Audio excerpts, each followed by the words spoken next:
Hello, friends, and welcome to episode 79 of the XboxEra podcast. I'm Sikamikanico, and I'm joined, as usual, by Shpeshal Nick. What's going on? And I made sure he wasn't muted this time, because I'm a professional, people. Feels good. Feels good to be back. Feel relaxed. I don't feel so much pressure today. I also don't feel as tired. But it's a Saturday. It's been a busy week. Have you had a busy week? Yep, I have. Yeah. Both in real life and gaming life, yeah. Yeah, it's both the same things. It's been really busy. It's a very busy time, generally, in the industry. All of the games coming out. XboxEra cooking up a load of stuff. It's been busy. But do you know what's really special about this episode? I've got something exciting to reveal. Exclusive. Oh, yeah, what? This is the last episode with this crappy cloth to hide all of the detritus behind me. This is the last one. Good. This is the last episode I will be filming in this tiny, cramped, filled with other people's garbage room, full of dust and bare floorboards and crap. So I'm really excited because next week I'll be in my extraordinarily fancy home office, and I'm even going to be totally vain and make my own YouTube video about its creation because it's going to be very special. There's some very cool stuff going into that room. Okay. So I'm excited in a very silly, childish way. But hey, I'd like a better background. Yeah, it will definitely be a permanently awesome background. The batteries are dying on my light too. Yeah, it's looking a little dim. Today. I forgot to put fresh batteries in. Yeah. So I know it's Saturday night if you're watching us live. If you're listening to us on Spotify after the fact, it's not Saturday night. It's whatever day you've pressed play. But in the real world right now, we know that all the other Xbox podcasts are just wrapping up.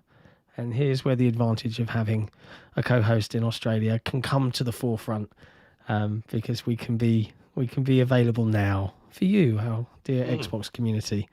But before we go into the news of the week, and before we go into what we've been playing, we've got a super chat from Somnia. Why don't we just read that one out? We do. Hey guys, it's been a rough couple of days, but I wanted to give a big thanks to you in the XboxEra community. The community has helped a lot the last few days to chat with. Aww. Love. Yeah. Somnia, had an unfortunate, I don't know, an unfortunate incident's not the right thing, but been from rough times. He lost a much loved pet.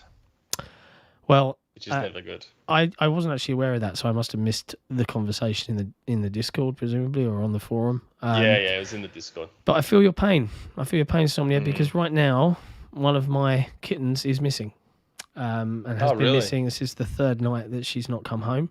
She's only a year old. That's not a great sign. It's not a great sign.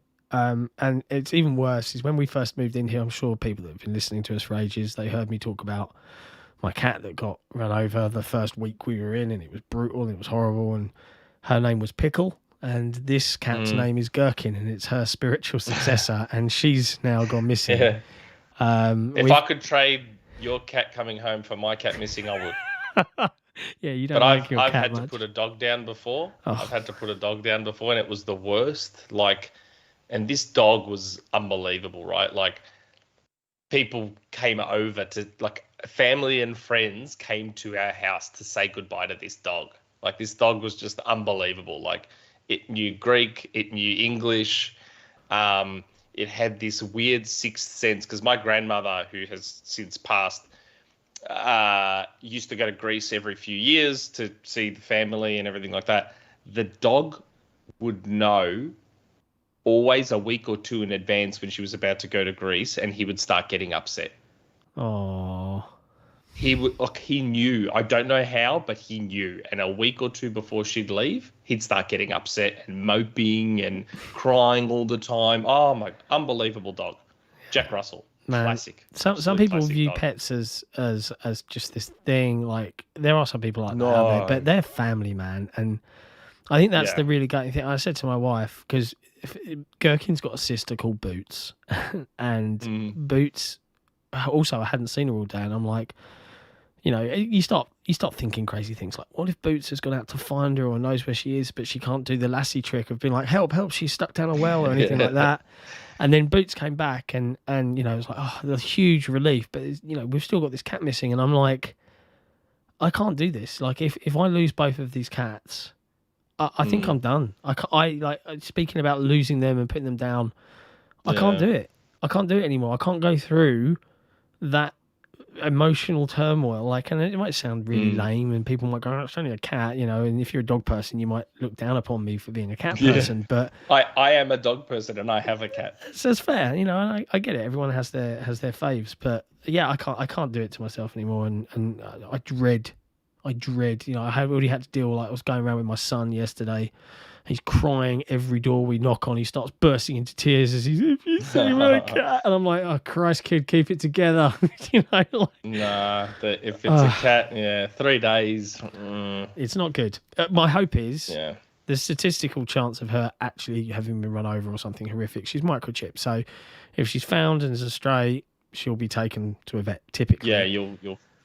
But if she's being kept and fed by an old person, which is usually how you lose a cat, it's okay, except... That's okay. Except stop feeding my damned cat. You know, oh, give her a bit of chicken and cream. Well, yeah, guess what? Cats are jerks. They'll stay with where the food's at. Oh, yeah, for sure. Like, I've got a mate who's like that. There's a mate who, one day I went to his house. I hadn't, you know, back when you could go to people's houses here. And I saw this cat in his backyard. I'm like, oh, did you get a cat? He's like, no. I'm like, okay, so what's this cat doing here? It's like, oh, we fed it one time and now it spends more time here than at the neighbour's house where they're actually from. I'm like, okay, no worries. So it's unofficially your cat. Yeah. Ugh. Okay. I know. It's anyway, this isn't a cat podcast or a pet podcast or a friends podcast. Pack it in. Or a friends podcast. I'm pretty sure there's a friends community question though. Oh God, I hate them so much. It is an Xbox podcast. So before we dive into the news of the week, have you played anything this week aside from the usual subjects? Oh, yes, I've been playing Sackboy on PlayStation 5, which is a surprisingly good game, and it makes me realize it's sumo, right? It makes me realize even more that the biggest hole Microsoft has is kids games. Yeah, like they just don't have anything like Sackboy or Astro. You know, Nintendo has their stuff, Sony has Sackboy and Astro. And Microsoft first party. And the thing is, third parties aren't really bridging that gap either. Like, with the third person over-the-shoulder action-adventure stuff, you've got Ubisoft and a couple of others bridging the gap for Microsoft. They've got the third-party stuff. Yeah. But they've got nothing in kids' games. Like, it is by far their biggest hole, kids' games. By far. I agree. Sackboy is a really good game. And a few levels in, you realise how how good the soundtrack is. Like, they've got licensed music in it, which I did not know until I got to this 4th or 5th level, and Bruno Mars, what's that song?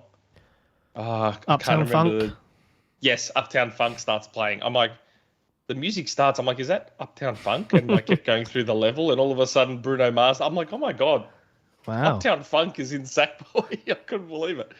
And Metroid Dread. Oh man. The chat literally just went, is anyone running around clueless in Metroid Dread from what just happened? I'm all over the map and don't know where to go. Yeah. Metroid Dread is, it's so good. Like it's one of those games where when I'm not playing it, I want to be playing it and I'm thinking about it. Like, I haven't had that for a long time. It's old school it's unapologetically old school. Like, there's zero hand holding, zero, this is where you go. It's just figure it out, man. Go and figure it out. Yeah, good luck. Yeah, just go figure it out. And you're just going to have to remember that little door that you couldn't open on the other side of the world back when you get this ability. Like, it's very, very old school, but it's really, really good. I'm thoroughly enjoying it. Nice. But yeah, I have seen all the gameplay of it, and I'm like, do I steal my wife's Switch it's my Switch, but it's hard. Really. It's hard. Yeah, I don't mind a difficult Metroidvania. But man, I honestly, it sounds terrible. I don't think I'm going to have time to play anything really. Probably for the next 2 to 3 weeks, and that's really depressing. But there is so much going on behind the scenes at the moment that I am definitely burning the candles at both ends, and it's a really busy time for me in my actual job, end of the quarter and all that, or the last quarter, I should say, and everything wants everything in before Christmas, and you might as well take off 3 weeks out of December anyway, so it's really only 2 months. So it's been difficult. I've been very stressed out, but I did manage to complete and finish Psychonauts 2. I won't spoil it for those that are still going through it or have yet to play it. Yeah, I am too. I've got to go back to it. But I was genuinely surprised, oh my God, like at the plot twist, and some of the later level designs and some of the subject matter that they deal with was deep. And I have got nothing but really, really heartfelt compliments to pay towards the writing for that game, which was Tim Schafer, right? So I'd love to get Tim Schafer on this podcast one day, just because I think he's a very funny guy. Anyway. He's funny, but he's just got such a great way of seeing the world and putting some of these thoughts. I mean, I could never approach some of the writing that he'd done in the way that they did it in the game. So very, very impressed. And it's I'm going to go out here and say it now. It's not my game of the year because from a gameplay perspective, it's not one of the genres that really tickles my fancy, shall we say. But it's definitely in the top 10 of the best games I've played. I've enjoyed what I've played so far. Yeah, I've enjoyed it. Yeah, it grabbed me better than the first one did. Yes, yeah, definitely. But yeah, I've played the second one already much more than I played the first one. It's good. Yeah, definitely. But Dread, yeah, oh boy. Right now, my game of the year is between probably Artful Escape and Dread. Wow. Right now. Okay. It's interesting. I did see a post from Shaka Carnage, which is, I think his name's Gareth Williams on Twitter. He's one of the guys from Press Engine. And I think he said something along the lines of take away Nintendo and the fact that it's a Metroid game and it wouldn't be at the Metacritic score that it's at. Like, he's not saying it was bad. He was just like saying... I think there's a... I think subconsciously there's a level of that. I think subconsciously, like, if you took... Yes, true. If you took away the name Nintendo, took away the name Metroid, and it was just some Metroidvania with a different character, but everything else was exactly the same, yeah, fair chance it may not be as high. And again, I don't know if that's intentional. I think it's a subconscious thing. Yeah. Like, I think because it's Nintendo, you subconsciously... Legendary IP. Yeah, you see it as better, and maybe you overlook some flaws. And like, is it better than Ori and the Will of the Wisps in your opinion right now? And let's be honest, Ori and the Will of the Wisps is an incredible Metroidvania. It's right up there with them. I said that, I think, on Twitter. It's right up there with the Oris. Oh, I don't know if it's better. Like, it's different in that Ori is far more modern and it's structured in a more modern way. It's still super hard. Both are very, very hard games. Yeah. I mean, I shouldn't say Ori's very hard. It's not, but Ori's not like a walk in the park. Oh, man, that's tough. Is it better than Ori? Don't answer it. You haven't finished it yet. That's not a fair question to ask. You haven't finished the game. When you finish the game, maybe you'll come back and say, Metroid's just so, like... The way Mercury Steam have done it, it's just so unabashed in how old school it is. I like that in games. It's fine. It doesn't care that it's not modern in any way, shape, or form. The only modern aspect of Dread is probably how it feels to play. Super tight, super smooth. As I've put more, like I've put probably 10 or 11 hours into it. And I don't think I'm still anywhere near done. I think I'm doing way too much piss farting around and exploring and looking, and I'm wasting too much time. But as I'm playing it more and more, I'm finding some things that are annoying me in the way it controls. Again, nothing, oh my God, I hate this game. Just annoyances. Yeah. For want of a better word. But I'm loving it so much. It's great. So I mean, oh man, what a year. I honestly, it's been a fantastic year for video games. Like, I'm actually intrigued to see what's going to be the big game of the year. Really, I think because it's an interesting race this year. Because frankly, there hasn't been the really big, Sony-backed AAA standard cinematic game. Really, like I understand unless you that count Ratchet. Unless you count Ratchet, I don't count Ratchet. All right, I'm sorry, I don't. Okay. So I don't know. I mean, I'm very intrigued to see what all the nominations end up being. But yeah, it's been a great year for games, and next year looks insane. It's just good. It's just good time. Next year. Well, 2022 looks like the year I thought 2021 was going to be. But at the time I said 2021 was going to be insane, I said pending delays. Yeah. Everything got delayed. So, yes. And Jesse, no, I don't always want a quick 5 or 6 hour game. I just love quick games. But this is Metroid. Like, exceptions can be made. I'll probably sink 20 or 30 into Metroid Prime 4 when Metroid Prime 4 comes out. And I put like 90 into Breath of the Wild. And some it's games Nintendo, just man. Like, hook you, man. They just get you. We've got a couple of global super chats here, man. Like, this is I don't know what those that's the Philippines and Sweden, I believe. Okay.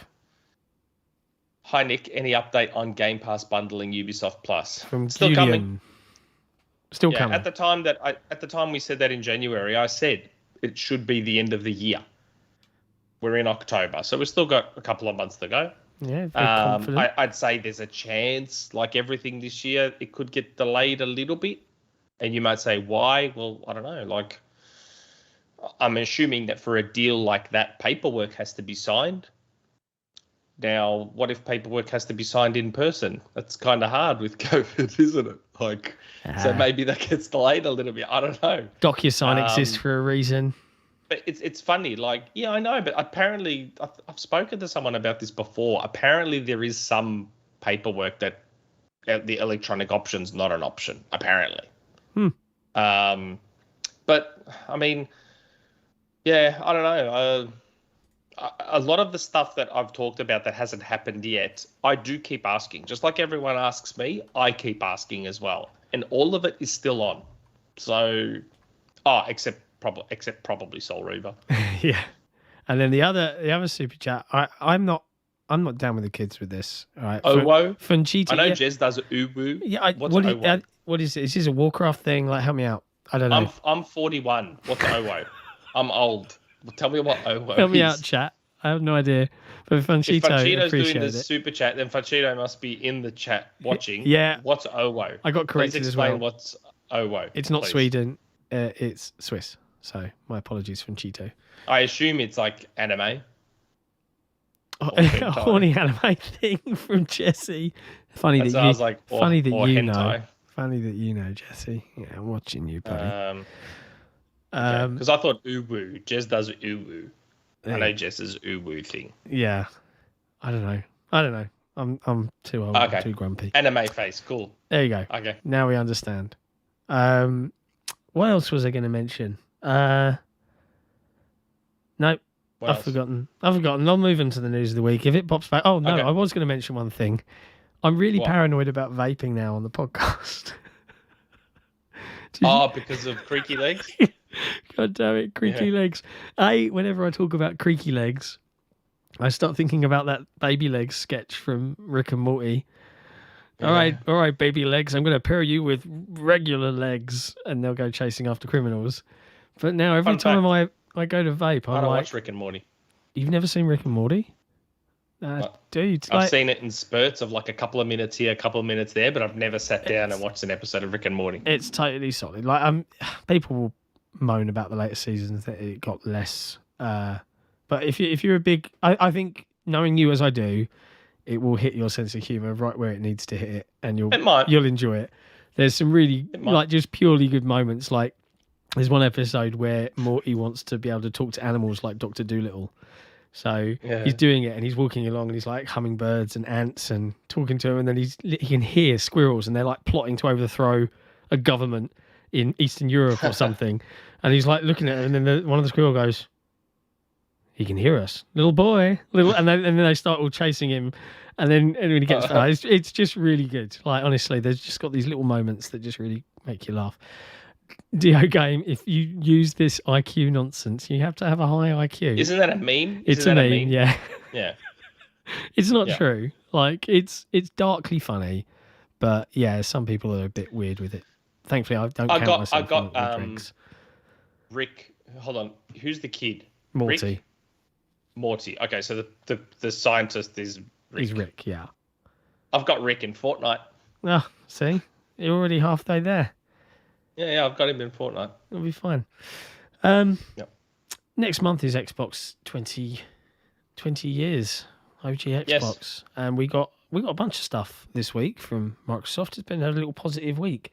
We got the translucent Xbox 20 controller. Such a nice controller. And I can't help but feel, I know it's on my notes sheet for this week, but was it last week and we just didn't talk about it because we had Johnny on and we didn't want to... I think so. Okay. Yeah. I'm just checking. Because I thought I was going insane and the passage of we time did. There was a lot of stuff we didn't talk about because Johnny was on and we wanted to make the most of that. Yeah, that's cool. But it does look nice. Are you getting one? Are you going to bother getting one? I've ordered 2. Oh, nice. Oh, yeah. You, in fact, we did talk about this, and you've ordered 2, and one of them's going to sit unboxed forever and ever and never be touched. Yeah, it's just weird.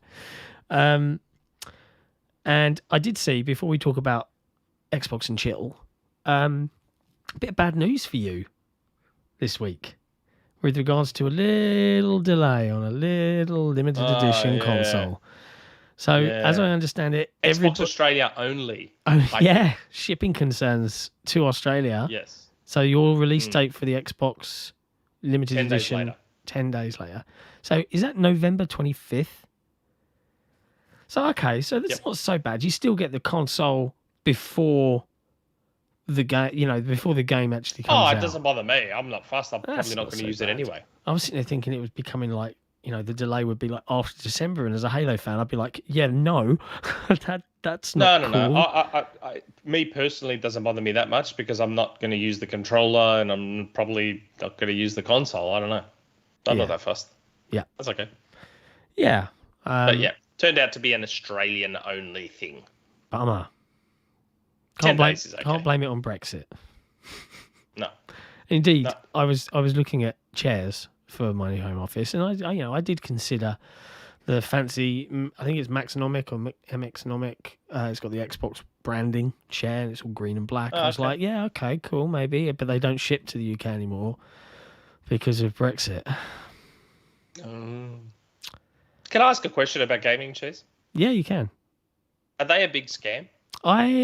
That's why I was asking on Twitter. I was like, is this worth... Aren't they just ultra expensive office chairs? It feels a little bit like there was a part of me that was tempted because I work from home and I work for a company. I would be like, yo, my back's killing me.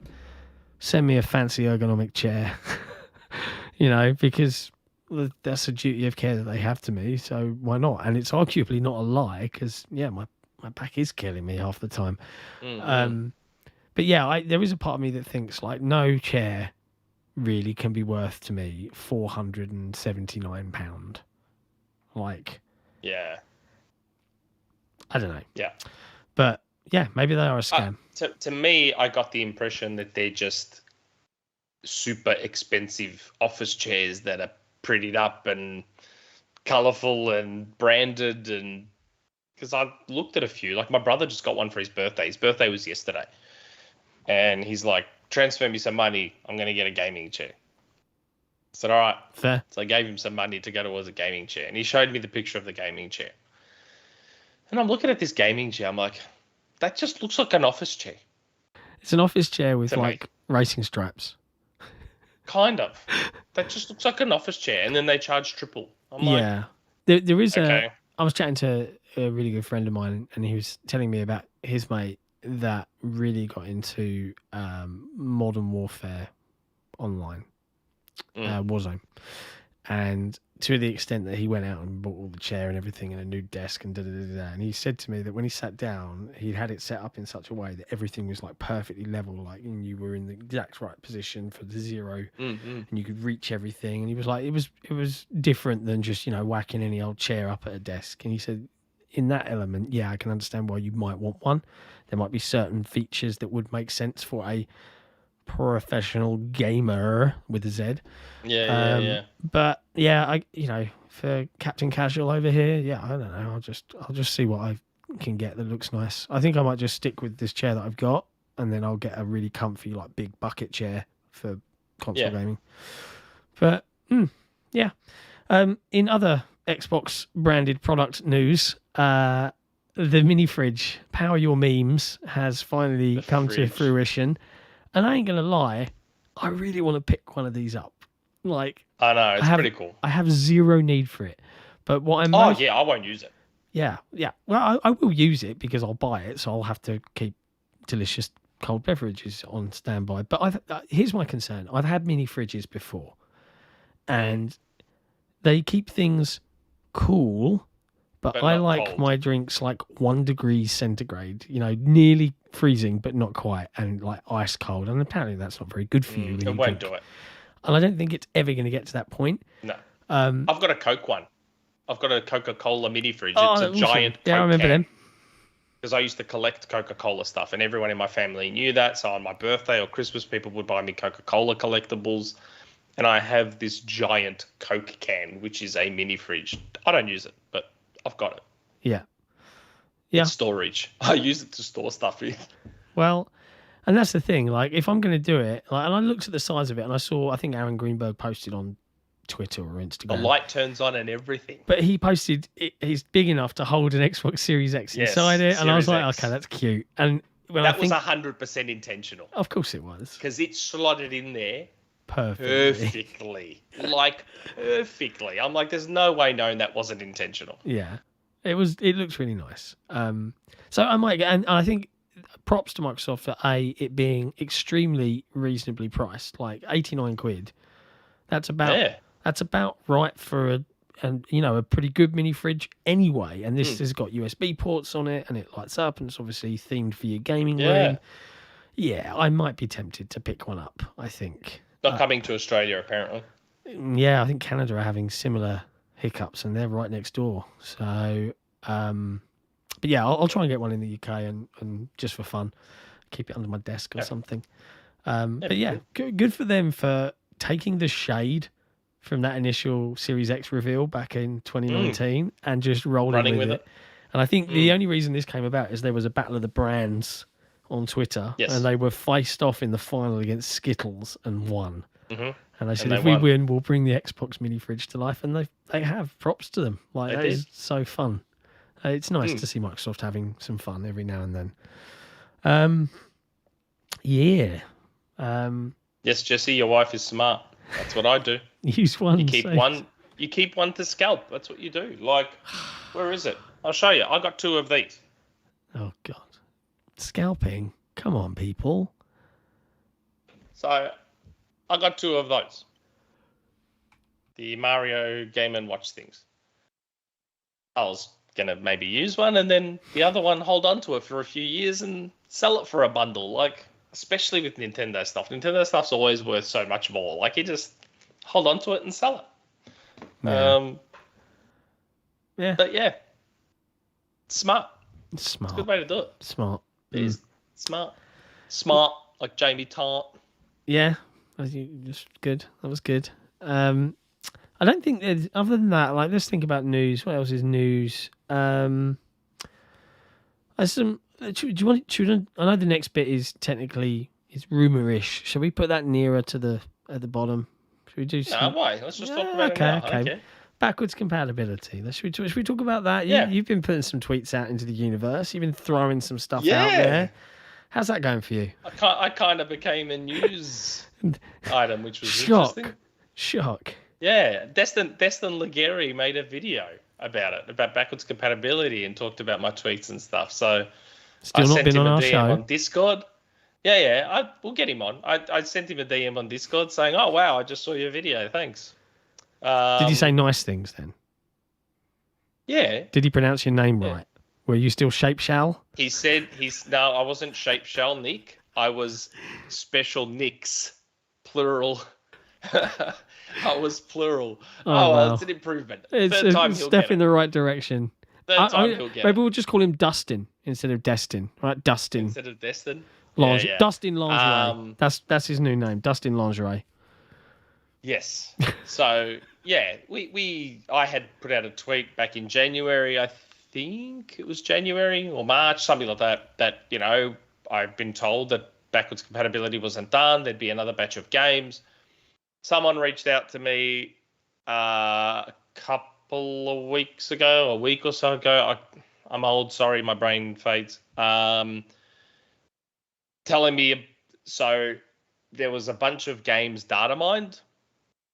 I'm not going to give away how this person got the list of games, but needless to say, they sent me a DM and they listed a bunch of games that they found in the database.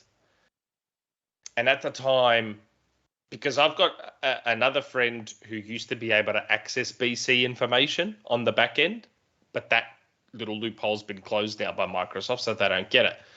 But this person told me that, look, sometimes there's games in the BC lists that you find, but they're just for testing. They don't make it. Some of them don't end up getting released as backwards compatible games. So then when this other person came to me with this list of games, I'm like, I don't want to tweet out saying, here's a list of backwards compatibility games that we've found, and go bang, bang, bang, bang, bang. And set some false expectations. Nick said that these games are coming to backwards compatibility, and then it turns out that they're just for testing and they don't come. So then True Achievements saw my tweets, somehow got a hold of it. I think a couple of those guys follow me. And they put out a story saying, hey, we found some OG games, because I put out a tweet saying I think there's been some movement. Some niggling on the back end. Some stuff's been data mined. So then True Achievements, I think, saw that and looked through their data and saw a list of games. And they listed them. There was Dead or Alive 3, Dead or Alive Ultimate, Chicken Little, Gun Valkyrie, and a few others. This list that they found exactly matches the list I was given. So then I put out a tweet with my DM, and I redacted the person's name, and I put out a tweet with the DM, exactly the same list. So, but the reason I didn't put out the list was because I don't know if they're just testing them. Yeah, because there's not a confirmed... Dead or Alive.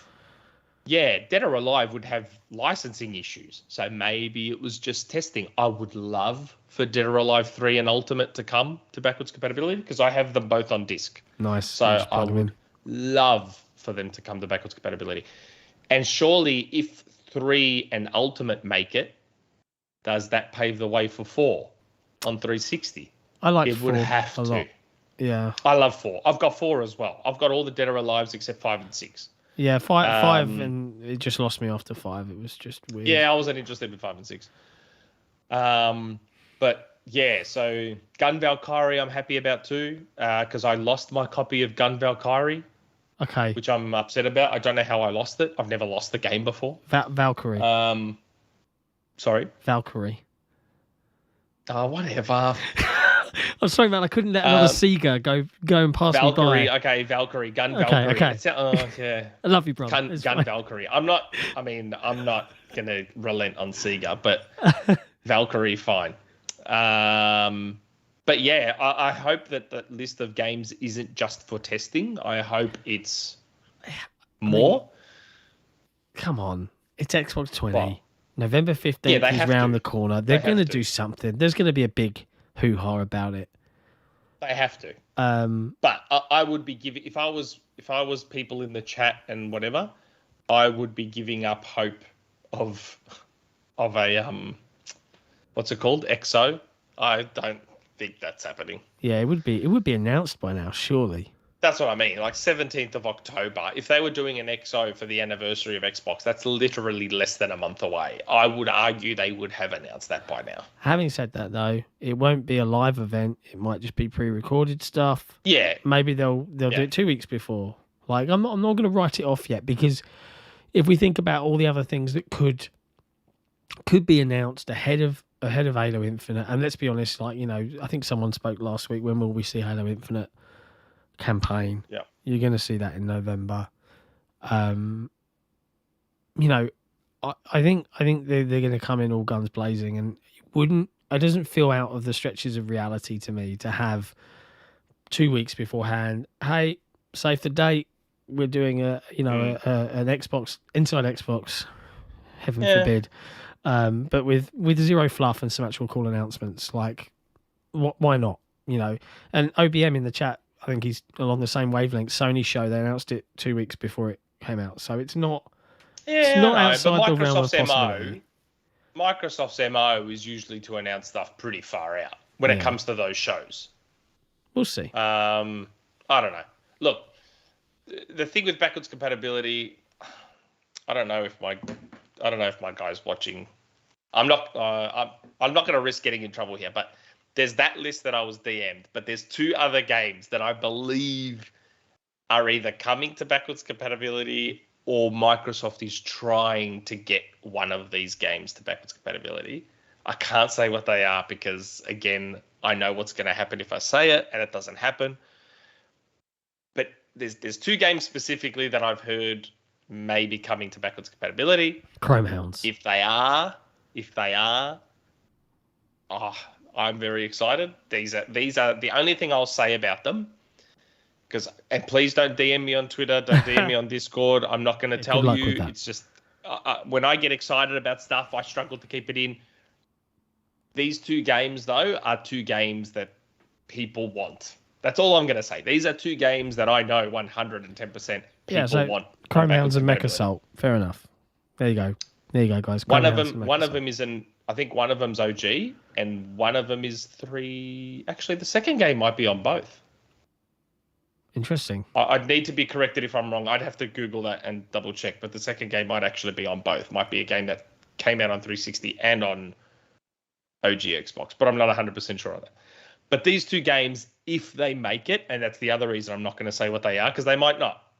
Man, I'd like them both.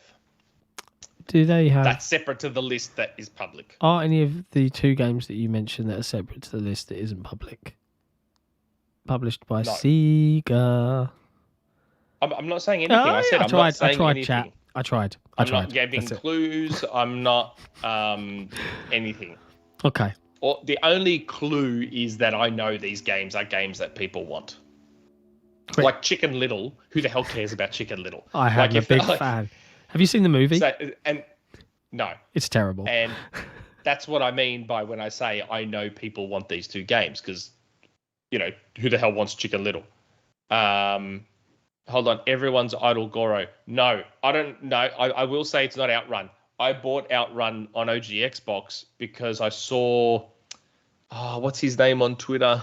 Someone I follow on Twitter who was playing Outrun 2. And I looked up Outrun 2, and it turns out it's backwards compatible on 360. So awesome. I quickly jumped onto eBay and bought a copy for $35. Why not? And it came in the mail, and I chucked it in my 360 and started playing it. The emulation's not the best. Oh, is it a bit ropey? A bit on the ropey side? It's a touch hitchy, and there's a weird glitch at the menu screen where there's something rotating, but you see seams rotating with it. Ugh. It's this weird visual glitch. Aside from that, it's mostly pretty solid. But no, I did not. That wasn't me giving a clue to Outrun 2 going BC. I'd be shocked if the Outrun, because the Ferrari licensing. Yeah. Like, you're talking about Ferrari. Like, Ferrari aren't going to be like, oh, I don't give a rat's ass about your backwards compatibility. I'd be shocked if they could get the Outrun games. They would be a licensing nightmare. Fair enough. Nightmare. Yeah, Ferrari aren't known to be particularly helpful in that regard. No. Yeah. Okay. Well, backwards compatibility. I mean, look, it's a few weeks until we find out. Worth noting out that the chat have already gone and done some digging. Jet Set Radio Future. Oh, look at them all. Max Payne 3, Jet Set Radio Future, PGR. Oh, see, PGR would be licensing nightmare as well. Yeah. I've got PGR 4. But, okay, so for those watching, if any of you have an Xbox 360, there are some classic games that are backwards compatible on 360, but not Xbox One. So at least that's a way to still play them. So, for example, I adore Rally Sport. It's never going to go backwards compatible. Licensing with cars. It's made by DICE, who's now owned by EA. But it plays on your 360. So you can still play Rally Sport that way. Same with Project Gotham. Same with Manhunt. Manhunt is backwards compatible on 360. There's a few others. Soul Calibur 2, I think. So keep some of your discs around and check the backwards compatibility list for OG on 360. So at least you have some way of still playing those without keeping a ticking time bomb around, because the OG Xboxes are ticking time bombs with their little time capacitor thing. Yep. Yeah. They burst and it's game over. True story. Yeah, so that's part of the reason I sold my OG Xbox, because I didn't want to take the gamble of that thing blowing up. So I thought, you know what? As long as I can play all my OG games that I care about, either on my 360 or my Series X, I'm happy. And I have a Duke controller anyway. Yeah, I've got my crystal green OG Xbox up on the shelf back there. Should plug it in. The Halo one? Yeah, I should plug it in at some point and see if it's still alive. I sold mine. $500 I sold it for. Good Lord. Wow. It was still in a box and everything, though. It was in spectacular condition. I've got nothing. It was... Yeah, no. Mine was like boxed with the plastic wrapping and all the cable ties and... Oh, fair enough. Everything. Wow. Yeah. We've got a little super chat here from Edward King. I like that name. It's a very strong name. He says... regal. Jez said on Rand's podcast earlier that Xbox are making an exclusive game with a small indie studio that has made popular games before. Any idea who it is? Sorry, Edward. I have not heard. I can ask. I can point your super chat to one of my people. Well, and I'll ask. I don't know. I haven't heard anything. I did see that Delilah, who are based in Essex. But they haven't made popular games. I know, but they are. They made Battletoads extraordinarily. No, okay, it was a fair effort for their first game. It was okay. Right? Battletoads was fine. It was fine. But they're apparently staffing up on another beloved IP. Is it Microsoft again? Is it another Rare IP being brought back from the grave? I don't know. But apparently Microsoft likes their studios that hit their milestones. Yeah, well, they've been burned before. Microsoft's big on studios hitting milestones. Heaven forbid they miss them. Yeah. Did you? I mean, this segues us on to I'm going to have to juggle this around a bit. But speaking of Jez, did you see he did an article on Avowed, right? And we'll talk about Avowed in a second. But did you see that he referred to Xbox 2 as his podcast? Yes, he did. Poor Rand. He did Rand a bit dirty there. It did crap me up. I did see some banter being chucked at Jez for that one. That sounds like Jez. That sounds like Jez. Oh, I won't get involved between you two and your rivalries, your shenanigans. But yeah, Jez got to see Avowed. He's seen some behind the scenes alpha footage I think Clobberl has too. He has, yeah. Have you seen it? Dare I ask? Do you want to hear a funny story? I don't know if I'm going to get in trouble for saying this. Do you want to hear a funny story? So tell me the funny story. I'm all ears. So my Microsoft source sent me a DM. Because have you seen the footage that Jez has seen of Avowed? I'm like, no. Have you? He's like, no. He's like, did Jez offer to show you? I'm like, no. It's like, that's pretty rude. I'm like, yeah. Sounds like Jez. Oh, well, scoop's the scoop, right? Got to keep these scoops. You got a little exclusive scoop thing. But it sounds promising though, right? Like, apparently what we saw in that trailer is an accurate representation of what we're going to see in the game. Yeah. Is that right? Or did I? No, I obviously. Did I imagine that?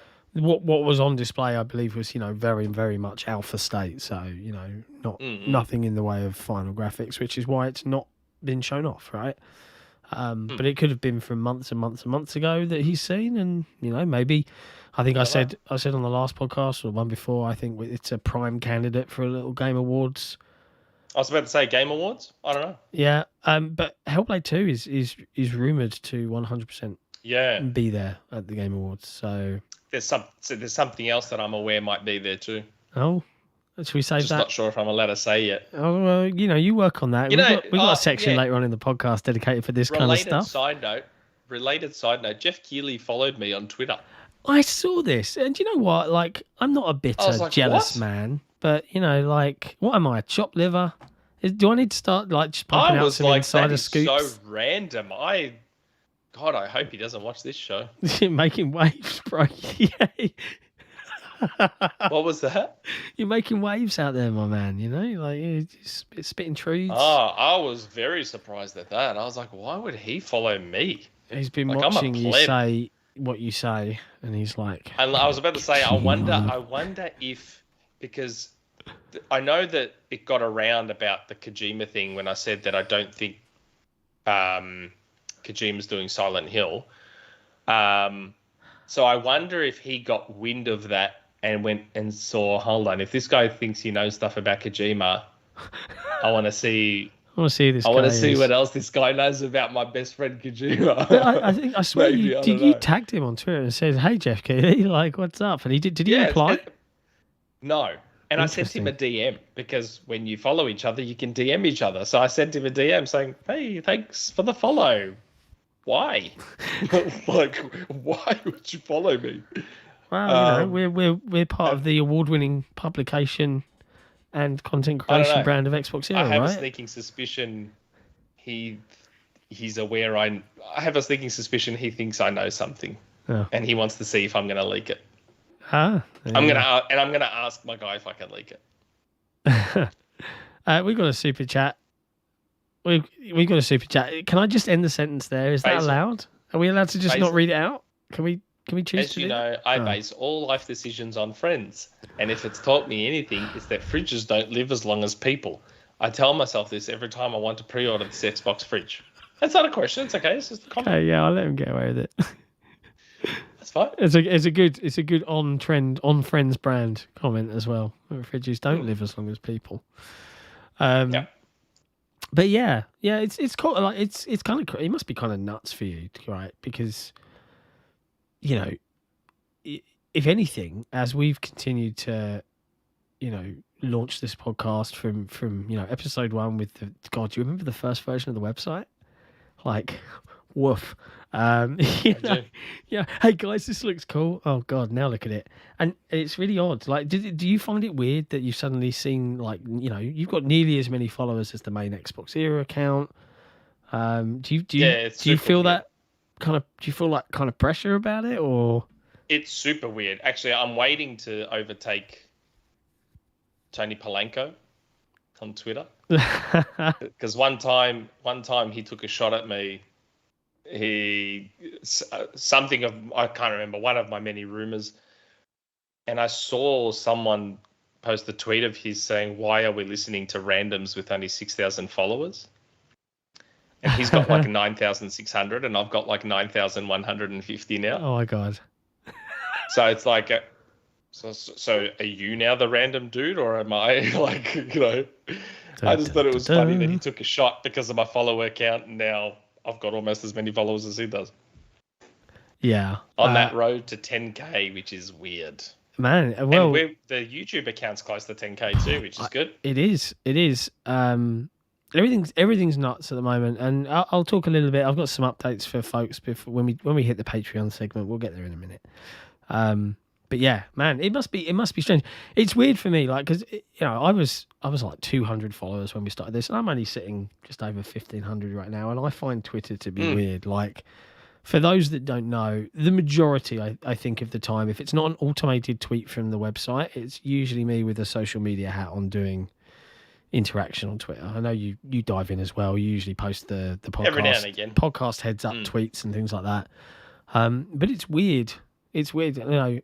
I feel bad for the You Had Me at Halo Twitter account, because I honestly just don't have the time to do both, and you do have to kind of interact all the time. But doesn't one of those people have access? Yeah, one of those guys have access? They all have access, but it's also it is another one of those kind of big tasks that I think any social media manager out there I definitely have this whole newfound appreciation for the job that those guys do, because you'll be surprised at how crazy and in depth it all gets. But we've got.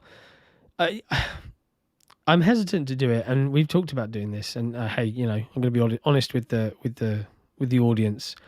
We've got another giveaway coming up, right? And giveaways are interesting because they're great and they get a lot of interaction, right? But at the end of the day, it's not really growth that's valuable, right? It's someone who is literally just ticking the buttons and pumping up the numbers because they want to get the free stuff.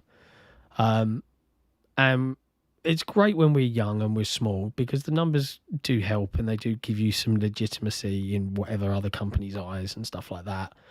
Because a lot of the big publishers will say, "Oh, how many followers do you have, and how many subscribers do you have?" And So there is value at first, but as we are getting to a point where we're really comfortable, we're really happy with how big XboxEra has become and how we see it growing into the future. So we need to really think about how we do giveaways. In that we would actually prefer them to go to the people that are actually interacting with us and watching our shows and supporting us on Patreon. So we have a giveaway coming up. I have a feeling that this one might be the last one we do in the way that we do them, and we're going to try and rethink it and maybe involve it on the forums a little bit and get some interaction with community rather than just picking at random on Twitter out of the hat kind of thing. But yeah, and look, we've got a couple of super chats, and one of them gives me a great segue to our next subject. So we'll deal with Edward King first. Speaking of the Game Awards, what 2 things would you want to most see? Hellblade 2, Avowed, Kojima's game, Ubisoft Plus, into Game Pass, or Wolfenstein 3? Wolfenstein 3. Out of those, Hellblade 2 and Avowed. What 2 things would you make? So am I only picking from that list, or can I think of my own too? I sense he's giving you a list, but hey, throw the curveball out there and pick your own. Oh, well, from those 2, I'd want to see Hellblade 2 and Kojima's game. Because Kojima's game, I may not end up liking whatever Kojima's game is, but it's worth it for seeing the salt. Yeah. The salt that it will create. Such delicious seasoning. In terms of if I can pick my own 2, I want to see Perfect Dark gameplay. And I'd like to see... Hellblade 2. Hellblade 2. Yep. Cade Forever. Super chat. Any of you 2 disappointed in the DC Fandome event? Great I was segue. Asleep while it was on. I was asleep. I've caught some bits and pieces. So one, and I was hoping you would have seen at least, we'll talk about 3 things. The Batman trailer. I've watched all 3 trailers. I've watched the 3 trailers. Have you watched the trailer today? The newest trailer? Yes. Okay. Yes. Looks great. I'm interested. A bit emo Batman, but Matt Reeves is a great director, so I'm kind of like... But it's Batman. Batman is emo. Batman's emo. That's what he is. But I'm super interested because Pattinson's forgiving Twilight, he's actually a really, really good actor. Everything else he's been in, he is solid. I definitely expect to see him in more movies. I think Nolan likes him quite a lot now. Batman was great. But the trailer looks incredible. Colin Farrell in there. Is it Colin Farrell or Will Ferrell? Who's playing the Penguin? In Batman? Yeah, I'm sure one of the Farrells is playing the Penguin. It's all makeup. I'm sure it is. Feel free to, someone help me out, chat. Tell me if I'm wrong. But yeah, I really like the look of the movie. Colin Farrell, as in... Yeah, it's a Farrell. It's a Farrell. Come on, the Batman cast. Help me out. Oh, that's right. Yes, it is Colin. He is in makeup. Yes, he is playing the Penguin. Yes, yes. Okay. Good. I remember hearing that months and months ago and being like, what? Yeah, there you go. Chat's helping me out. Love you, chat. Yep. And Kravitz. Yeah. As Selena Kyle. Yep. It's interesting. Yep. I'm definitely up for watching it. There's a part of me that was kind of like, good. Another Batman movie, but it looks like to be trying a few different things, so I'm down with it. Looks good. The Batmobile looks awesome. Yes, it does. Games-wise, from... Gotham Knights. Yeah. Looks cool. But I'm most surprised by Suicide Squad. That looks really cool interesting. And I have tentative contacts with someone in Rocksteady, and I was speaking to them, and I was like, "Hey, that was a really cool trailer," and it's like, yeah, no gameplay yet, but I was like, "Hey, maybe the Game Awards," and I didn't get a reply. But that was clearly a cutscene. Oh yeah, it was like, definitely that wasn't in engine, right? It wasn't CG. Well, no, I see. That's the thing. I lump in engine in the same basket as CG. That didn't look in engine. That looked like it was a cutscene from the game. Yeah. Well, no, sorry, it was an in-engine cutscene. Is all I mean. Like, I get what you mean. In-engine Hellblade 2 in-engine, you know, pre-rendered in-engine. CG. But yeah, it's the in-game character models in a cutscene. This looked like a cutscene straight out of the game, and they were showing us. Looks good. Yeah. Looks really good. I otherwise, I'm not a big DC comic book guy, so I didn't watch the whole thing. You know, I know there were lots of other things announced and some animated movies and Injustice and other stuff, but yeah. I didn't see any of that. I saw a trailer for the Flash movie, I think. It was like in production now, and they've got Michael Keaton back as Batman. Because they're going to a different universe because the Flash can time travel or something. I don't know. I don't pay attention. But yeah. So they're already going multiverse. DC are just trying to speed run this Avengers thing, you know, the Marvel thing, and I don't think it's going to work. Well, because Marvel's doing multiverse now, like they've been alluding to it now for a while. That Marvel's going full multiverse. And if you watch What If is setting up a lot of the multiverse stuff. I watched What If. It's cool, isn't it? It's all right. Like, a couple of the episodes are a bit yeah, but some of them were quite cool. But that's setting up the multiverse stuff. Spider-Man's setting up multiverse stuff. Doctor Strange's next movie. It's going to go all crazy now, Marvel. But now DC's like, so Michael Keaton. I mean, I love Michael Keaton. Michael Keaton's amazing. But yeah, that's odd. Yeah. But new games, more games. Rocksteady are a great studio, so it'd be cool to see it finally come out. What else news-wise? 100,000 sales in Japan. Oh, yeah, Loki. Oh, what, the animated the show? Edward King just said Loki set up the multiverse. That's right. Thank you for reminding me, Edward. Yeah, see, I'm old and I forget. Yes, Loki set up a lot of the multiverse stuff. Yes, it did. And the new big villain, the guy. Yes. I've already forgotten his name. Yes, so I was about to call him the Watcher, but that's What If. No, the Watcher is What If. This is someone else. I've already forgotten his name. The something. It's always the something. The something. Hazel was hoping for a Holiday Armadillo movie at DC. Holiday Armadillo. No. We missed a super chat, but I presume you're just going to ignore it because we're not obligated to read it. Killer of Xbox is back. He's Nick, back. You are fraudulent. Clown. Spreading fake news. Sorry, mate. I can't stop spreading fake news. But you might want to watch later for the Rumour Mill. Yeah, it might be the favourite right. consoles mentioned in there. Yeah, it might be right up your alley. Anyway, yeah, Japan. 100,000. Yeah, 100,000 consoles. And they've reached it in like a fraction of the time Xbox One did, which is pretty cool. It is pretty cool. I'm like, yeah, they've already beaten the lifetime, or 50. Like it took 50 months for the Xbox One to get to that level. 50 months, and they've done it in much less than that. Yeah. So, and obviously Series X is still impossible to find anywhere. You know. So a Series S is I think going to do gangbusters. It's funny. I had a friend from work just ping me and be like, "Hey, you do Xbox stuff, right?" And I was like, "Yeah." And he's like, I want to get a console for my kids. You know, we've already got PS4 Pro, we've got this, but I heard you talking about Game Pass, one of the guys, and, you know, is it worth it? So Microsoft, you know, whatever commission you owe me, come on. He's picking up 2 Series S's for his kids this Christmas because they're readily available, they're small, they're cheap, and you don't have to buy any games with them. It just comes with everything out of the box. You just download what you want. You know, it's a great proposition for any parent. Like, it's no brainer.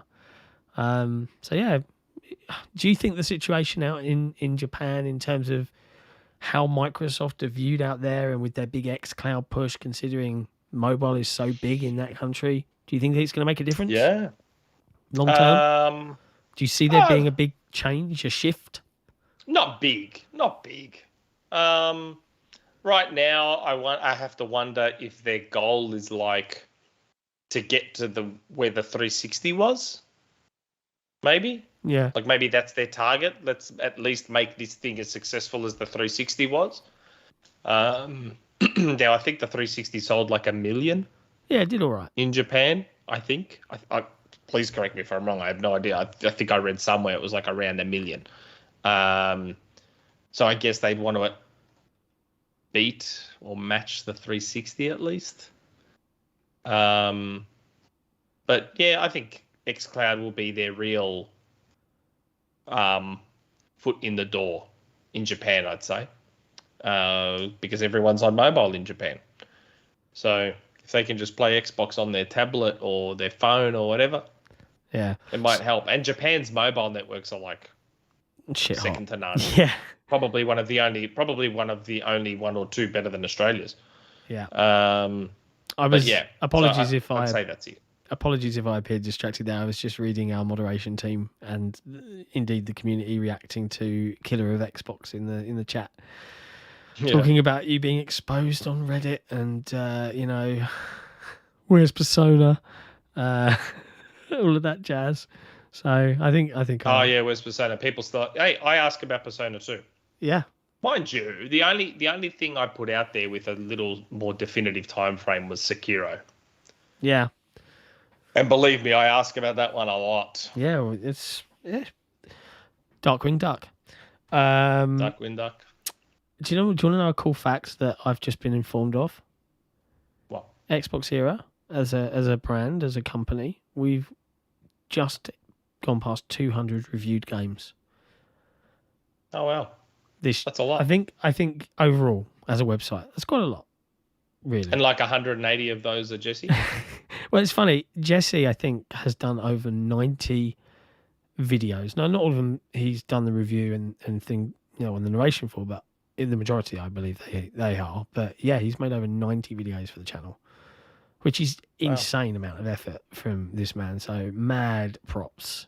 If you're not watching Jesse's videos on YouTube, you should. In fact, the last one I watched of his almost made me log in on my phone and click download, but I realised I'd already clicked download the day before. It was on the Rift Breaker, which is tower defense meets twin stick shooter meets base buildy resource gathering game, and not normally my jam, but it did look really, really good, and he sold it quite well in terms of how he felt it played. So would recommend giving that one a watch. It's out on Game Pass now, and it's very, very good by all accounts.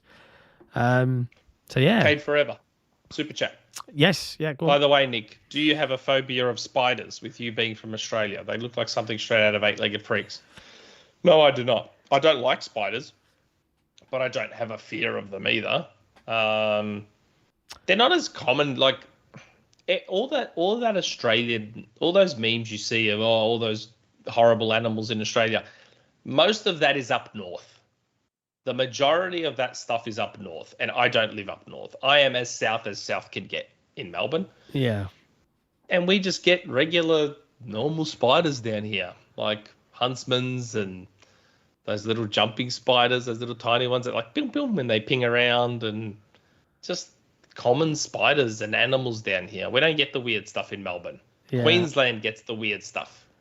See, if you want all the weird, wacky stuff you see in memes and stuff, Queensland's your go. I have a phobia of spiders. I'm a big wuss. Yeah, I'm a big wuss when it comes to spiders. I think there's a couple of incidents when I was a kid. Like, I think there was one time when I was like 6 or 7. I opened up my pants drawer and there was like a fairly meaty. You could see the boots on as he curled through my underwear. Yeah. Didn't wear underwear for a while. Went a bit commando. Yeah. Just didn't want to go in that drawer. I shouldn't say this because I know what it's going to result in, but like I have a funny thing about moths. I know a lot of people that. It's not a fear, but it's, how do you explain it? Like my wife laughs at me all the time And, every time there's a moth around, she does that impression of the Flanders kids going, moth, moth. It's not a fear, but moths weird me out. Yeah, they're weird. Because some of them down here get very big, like big boys. And they don't care. They'll fly in your face. And I don't like that lack of respect that they have. Like, again, it's not a fear, but it's like they freak me out because of how little they care about you and the fact that you're bigger and could kill them with a mere touching of their wings. Like, they just fly in your face. Yeah. And I don't like it. Like, they weird me out. Their lack of fear weirds me out. Yeah. To quote Bill Hicks, are there moths on the way to the sun right now? It's going to be worth it. Like, they're just obsessed with lights. I've got a lot of friends that scare moths. They're just... Spiders weird me out. And indeed, my son was in the bath last night and I was sitting down on the sofa and we suddenly had this, Dad. And me and the wife were just like, oh, he's such a drama queen. So we were like, what? And he was like, oh, there's a spider in the bath. It's huge. There's a spider. Help. And we're like, yeah, good luck with that. We don't like spiders either. So you're on your own, kid. And he kept screaming. So Amber was like, she went upstairs and she was like, oh. And it was one of those ones with like the teeny, tiny little body and just the hairs that look like legs. It was like nothing. It was a nothing spider. Yeah. But wait, are huntsmen's not common outside Australia? We have in the UK. We have a huntsman spider. Effectively, it's the same family. Is which we call a house spider. They're quite fast, big legs. But when we talk big long legs, but a huntsman spider in Australia is a little different, bro, because it's the size of my hand. Whereas no. Our huntsmans aren't that big. The ones that I have around my house aren't big at all. Oh, okay. That's what I'm saying. Like, I mean, don't get me wrong. Like anything, you get your freak versions. Yeah. But huntsmans, and they're actually harmless spiders. Yeah. And the daddy long legs, those ones, like just the normal stuff. Yeah. Well, but my wife told my son to take this little spider. He had it on its thread. And I'm sitting on the sofa with my back to him. And I looked up and he just dropped it on my face. Oh, serious? and you know what? I wanted to be angry at him, but I know he was told to do that by my wife. So, yeah, I went a bit mental, as we say down in Essex. And I was like, what the? The chat is spreading misinformation. Oh, look, about Melbourne spiders. huntsmans. They're not big. They're not big and they don't bite. Like, they're harmless to humans. Like, huntsmen don't do anything. See, they just look kind of freaky. No, like, man. Huntsmen's in Melbourne, like, so what are you saying, that a UK huntsman is different to an Australian huntsman? No, we don't. I don't think we don't have what we would call a huntsman spider. I don't know the species, right? We would just call it a house spider. We have a money spider, which is a little one that you can kind of feel crawling on your face sometimes, and you're like, ugh. We have what we call September spiders, which are the brown mottled ones that sit in webs throughout the bushes. Okay. But look, this you see is that a picture? That's a huntsman. Right. That's not small, bro. That's not a normal spider. One's not. But the ones we get down here aren't that big. The ones we get in Melbourne specifically aren't, like, I have those all over the outside of my house. Like, they're around. One of them, I think, has had babies. So there's all these little baby ones we keep finding around. But they don't grow that big here. Like, you would probably see a massive one like that in Queensland. Yeah, Queensland is where you will get the big giant huntsmen. Melbourne doesn't have them that big. I saw one video of a woman driving her car and it came out from under the steering column. Yeah. And she's just like one-handed, like, like doing 70. Yeah. I was just like, they mate. look scarier than they are. Like, they look like full-on freaky spiders, but they're actually harmless. Nah. And they don't grow that big down here. And that's the thing. Like, that's a Queensland thing. In the UK, like, I know, and I'm going to offend a lot of people here, right? And I'm sorry. All right, but if you're a spider and you're in my house, if I catch you, if I catch you directly, and no one else is around, there's a flip-flop nearby, you are out. Yeah. I am sorry. I ain't going to mess about with a little cup and a little bit of paper and free you out into the wild. You are dead to me. All right, I'm sorry, animal lovers. It's just how I deal with it. All right, no offense intended. But my wife will be like, "Oh yeah, get a cup." But we've recently been inundated with shrews, which is a kind of mouse. It's a little marsupial. No, I know. Yeah. We don't get them here. So they're tiny little things. They look like mice. But I was sitting watching telly the other night, and one just went across the wall, like at the base of the wall, like trying to stay out of sight from my 3 cats. And I'm like, I watched him, and I'm like in mild shock because he came from where I keep my kind of PC server, and I was like, "What are you doing here, little man?" And he went behind a plant pot, and I looked through my 3 cats who were just like on the underfloor heating floor, like, oh yeah, you don't want them to wake up and find it. I've since that point we've managed to catch this particular little guy. He'd been there for a while because we found like a little toilet behind that plant pot, so we cleaned it all up and we caught him and we freed him out to the verge on the other side of the road. But since that point, we've found 9 shrews in the last 2 weeks, just bodies strewn around the house. My cats just keep bringing them in. Yeah, sometimes the cats. dead. Yeah. So anyway, that's a tangent. My cat used to bring in a lot. My cat's brought in mice, lizards. My cat goes outside and catches lizards and brings them in, little tiny geckos. And like one day I came home from work through my garage, walked in, and my front door, and I've got a mat at my front door, there was black feathers everywhere, blood splattered on the wall, and there was a dead crow on my front doorstep. So the cat must have brought it in alive, had a massive punch on with it, and the crow lost. Yeah. Man, that was full on to clean up. Man, I lost it at the cat after that. What? She's brought in a live bird once. We're watching TV, and all of a sudden, we're sitting there watching TV. It's like 10 o'clock at night, and all of a sudden, I'm hearing. I'm like, that sounds like a bird. I'm like, why would there be a bird chirping at 10 o'clock at night? I'm like, is that in the house? And I get up, and there's the cat under our kitchen table holding a live bird in her mouth. I'm like, what is wrong with you? So I'm bringing you a gift. Like, be grateful. I chased her out. I took the bird and tried to keep it safe from the cat, locked the cat out, and kept this bird in a box because I didn't know what to do with this baby bird. The next day, it slept in my garage. Next day, I put it up in a tree down the road, and I don't know what happened to it after that. It probably died. Possibly. I don't know why.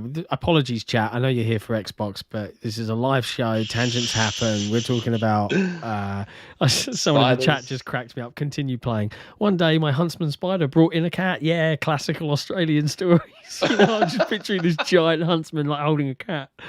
But yeah, Queensland has bird-eating spiders. Oh man, I've seen some of the videos with it's on the car and they're just chatting and the bird's like...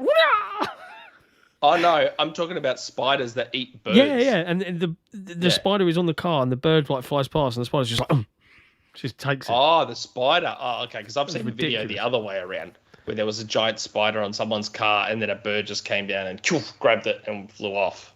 Wow. Yes. Anyway. Risk it for the biscuit. Nick, are you annoyed that Oz got shafted with the new fridge? A little bit.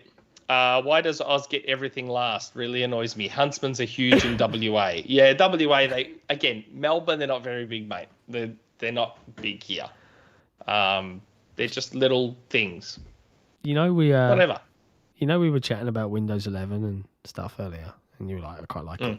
It just darkened the screen and said, hey, we got some updates. Is it okay to restart now? I'm like, and it was one of the worst windows where normally it says, remind me later, restart now, or something else, or cancel. And this just had restart now or okay. But the wording was like, we need to restart. And I'm like, if I click okay, is that still and I'm sitting here, I'm on a live show. Do I just leave this and not touch it anymore? So what have you done? I've clicked okay and it's not restarted the machine. But I'm now nervous. So if this podcast goes offline, cuts out all of a sudden, I'm sorry. Everyone knows why. Anyway, last topic of news of the week. God, blimey, we're an hour and 18 in and we haven't even hit the... It's going to be a long one. Last topic, Nintendo Switch. The online stuff. Now, you've also put out some tweets here. Crazy rip-off that is. The pricing is kind of obnoxious. So I expect it to be really successful because Nintendo fans will just buy it, right? I don't know about that. I'm seeing sentiment online, even from people that are like big Nintendo fans that are like, this is a joke. I'm not paying for this. Like, yeah, I don't know. Like the Australian price. So right now I pay 60 or 50 a year for family plan. This is like 110. I'm like, what? I'm not going anywhere near it with a 10-foot large bowl. I'm not paying 110 a year just for Nintendo 64 ROMs and Mega Drive ROMs. I'm like, I'm not doing that. Like, that's not going to happen. Like, I can put those on my Raspberry Pi and not have to pay an extra $60. Like, I've got all the 64 cartridges here. Like, I'm not. No. Yeah. That's beyond the pale. That's not happening. It was good to see that they nixed the, there was the rumor going around that they'd be the PAL 50 hertz versions and all of this sort of stuff. They're not. 60 FPS, all of that stuff. So that's great. But yeah, the price, I mean, I hate Nintendo's online infrastructure anyway. I don't use the online service enough. I'm not gonna do it. I've got too much new stuff to play. I don't need to go back and play more. But it's like, they're charging all this extra money and they're not actually improving the service. They're just giving you some ROMs to play. Like, we still don't have proper voice chat. We still don't have messaging. We still and you want to charge 110 Australian? Like, get stuffed. Like, yeah, it's not cool. Spare me. Come on. It's not cool. Ridiculous. And as someone pointed out, where is it? Georgie. You can play those Nintendo 64 games on your Xbox. Just open up the browser and play them on your Series X. Like, that's ridiculous. Come on. Yeah. It's double the price just for some ROMs. Come on. With your Santoso. Kotaku says it's okay. Did you see that Kotaku article? Yes. That's ridiculous. Yeah, it was. I mean, look. It was. The content of the article was the headline, I think, that really was messed up. Yeah, it's easy to take that as, hey, Pirate Metroid. I don't think that's what they were really trying to say. Like, I think they edited it. Widja Santoso, also super chat. We got the Xbox onesie chicken dinner controller. Yeah, we do get some stuff. I don't think Australia gets shafted too bad.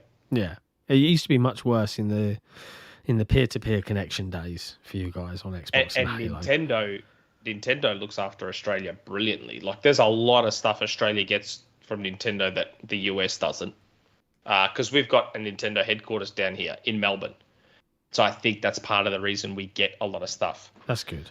Yeah, Edward King. If you guys need any more topics, check the latest post on the Reddit Gaming Leaks and Rumours sub. That's a summary of what Jez said on Rand's podcast. That's okay. We've been going long enough. Yeah, let them have. That's their rumours. They can use their rumours. Don't worry. I know code names too.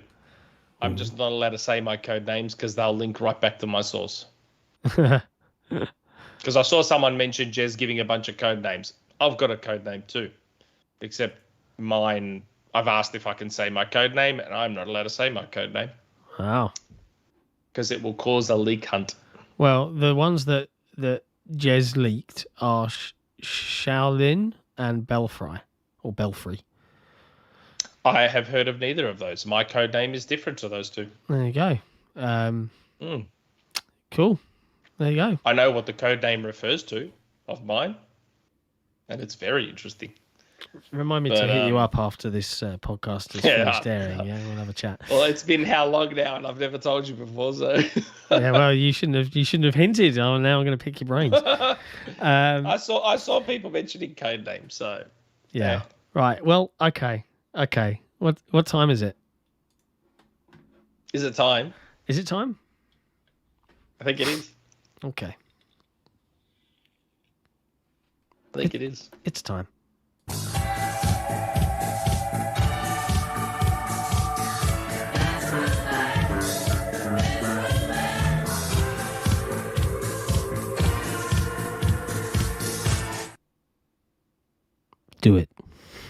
Okay. So the Rumour Mill got look, already he's back. So the Rumour Mill got beefed up. I said on Twitter I got a killer rumor for this week. Since that time, the killer rumor has grown to 3 rumors. Not just my killer one, but 2 more. So, and everyone's covered today. So every Xbox, brand is covered. PlayStation and Nintendo. Okay, so first the Xbox one. So just over a year ago, I can't remember the episode. I'd have to find it. I've got the link in my OneNote. We said something's not dead. At the time, I couldn't say what it was, but I said something's not dead. Then when I had the lovely Geoff Grubb on the Christmas episode, I talked about that thing and I said I'd tell Geoff Grubb off air what it was because I was worried that if I said what it was, articles would get written and framed as if this game was in development, and it turned out it was Killer Instinct. Yep. I said to Geoff, you can ask Geoff Grubb. I told him, and he said it on his podcast. Ask Nick about Killer Instinct. You know, he knows. So I told Geoff Killer Instinct. And then just recently I saw Jez tweet a tattoo thing saying, if they make Killer Instinct 2, I'm going to get a tattoo. And then Jason Ronald replied to Jez with a Batman thinking emoji thing. And I asked Jez, I spoke to Jez, I DM'd him. I said, because for those of you, I asked Jez. Jez is not aware of anything with Killer Instinct. He legitimately hopes Killer Instinct is coming back. That tweet was about him basically wanting Killer Instinct back. But then when Jason Ronald replied, I think that got some people talking. And I've heard some people mentioning Killer Instinct on other podcasts. So I spoke to my guy and asked. He said, yeah, go for it. So what I've been told is that, yes, Killer Instinct is in active development. It's not just coming back. It's in active development at the moment, which is ever since I got told, I was so excited and wanted to tell everyone and couldn't. But yeah, so it's not just because even Phil said, you know, we're not done with Killer Instinct. We're just looking for the right partner, blah, blah, blah, blah, blah. So for anyone asking me, I don't know the studio. I am trying to find out the studio. I don't know the studio. No, I'm not going to say that other thing because I got told not to. But yes, I was allowed to say that Killer Instinct is actually in active development. So they must have found their partner that they want. Wow. That's pretty cool to hear. So because it's look, it was always going to come back because, like I said, I had heard over a year ago that it wasn't dead. And then Phil himself said we're not done with it. So in a way, this shouldn't be a massive shock because they know how popular Killer Instinct is. You've got MAXIMILLIAN who will do a ton of free marketing for it. Oh, God, yeah, you will. How much he adores Killer Instinct. So, yes. And I would have loved to have told Max, but he left the Discord. I don't know why. He just up and left it one day. He was in it. I mean, he'll if he sees this, he'll talk about it. This will be on Reddit before probably the show's finished there. Maybe. And he might join the Discord again, hopefully. Yeah. Because I sent him a friend request in Discord and he hasn't accepted it yet. Yeah.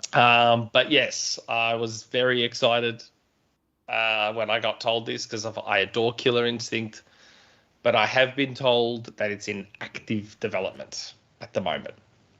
I honestly don't know the studio. I haven't been told. Like, I'm actually legitimately trying to find out the studio because I'm pretty sure it's not Iron Galaxy. And I've always said that if you can't get Double Helix and you can't get Iron Galaxy, my personal choice, I've always said this, would be Dimps. Yeah. Who made Street Fighter 4. They would be my personal choice to make Killer Instinct, or the studio that made Power Rangers. I feel like that studio would get it, would get Killer Instinct and how it works. But yeah. So there it is. I was very excited about that. I can see that the excitement is very palpable. God, I loved Killer Instinct so much. Like, it's the best fighting game. It's so good. Dio game in with the real fact here.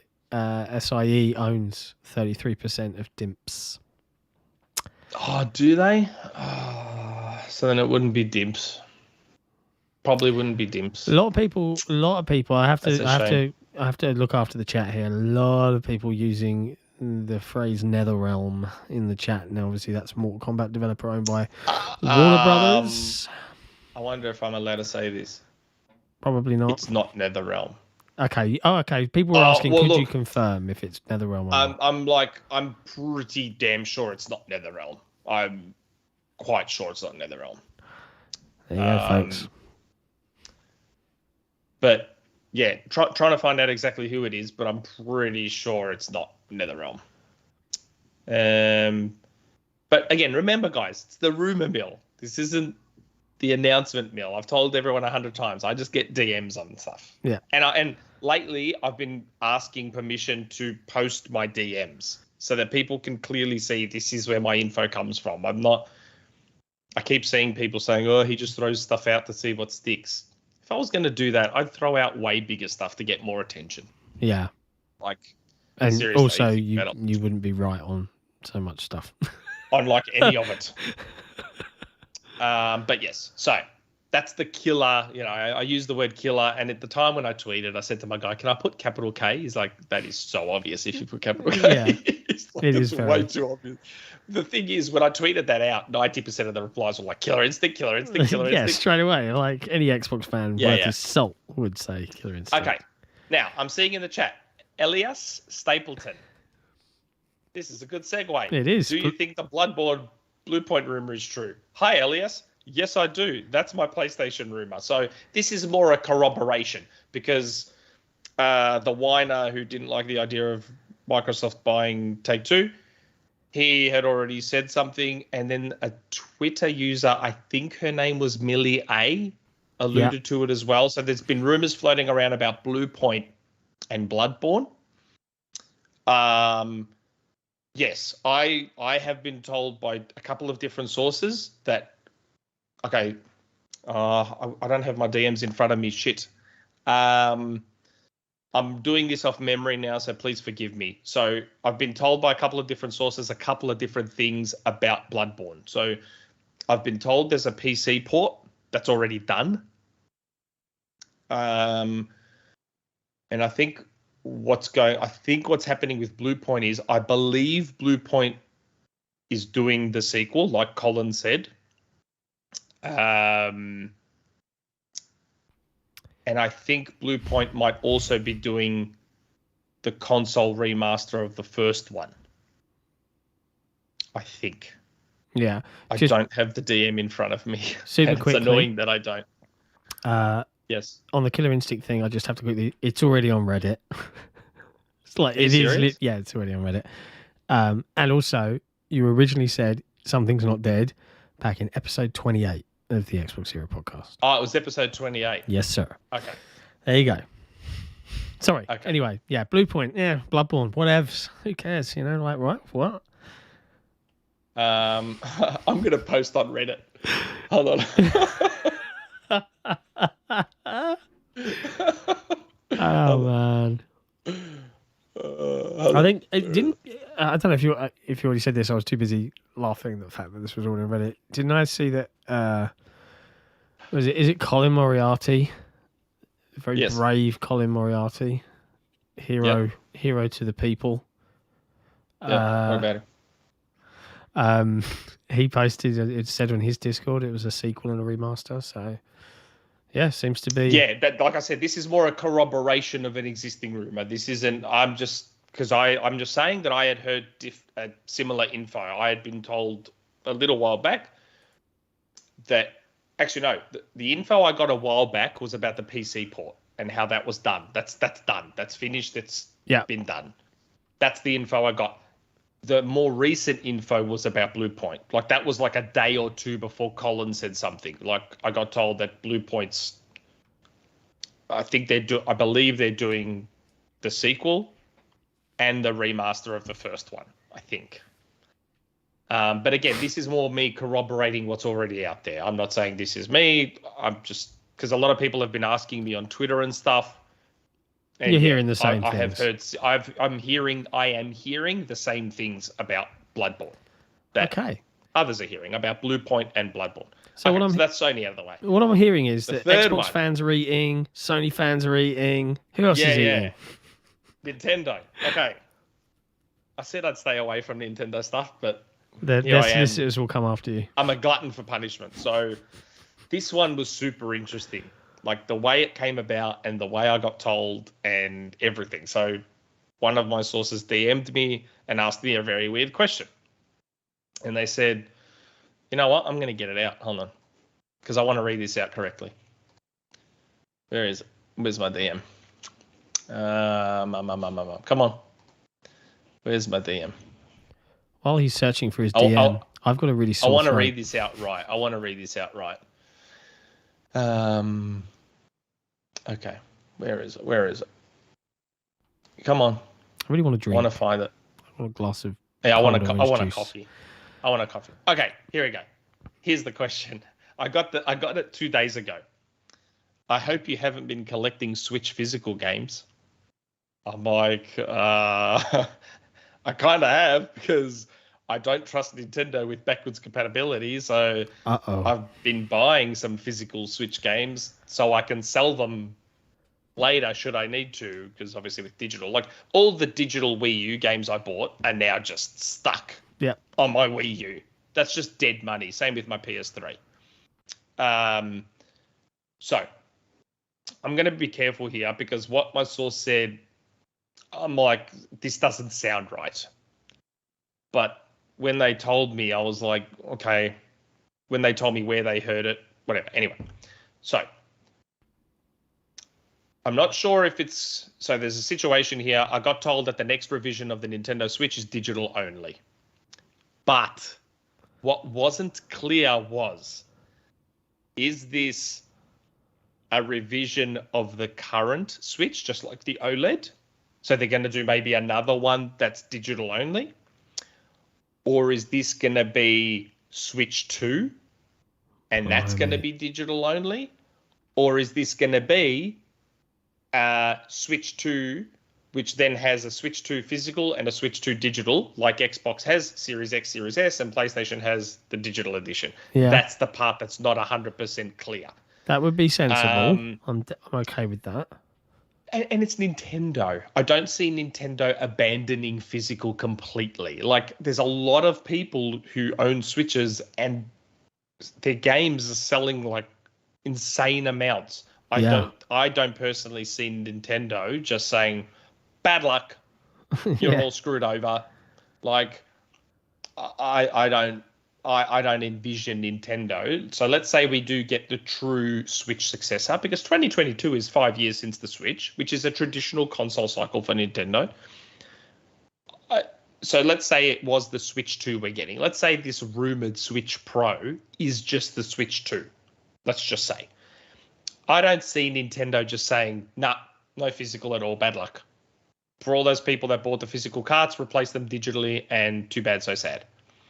I reckon I'm interpreting what my source said as it's either going to be a revision of the current Switch hardware that is digital only, maybe as a way to get costs down further, I don't know.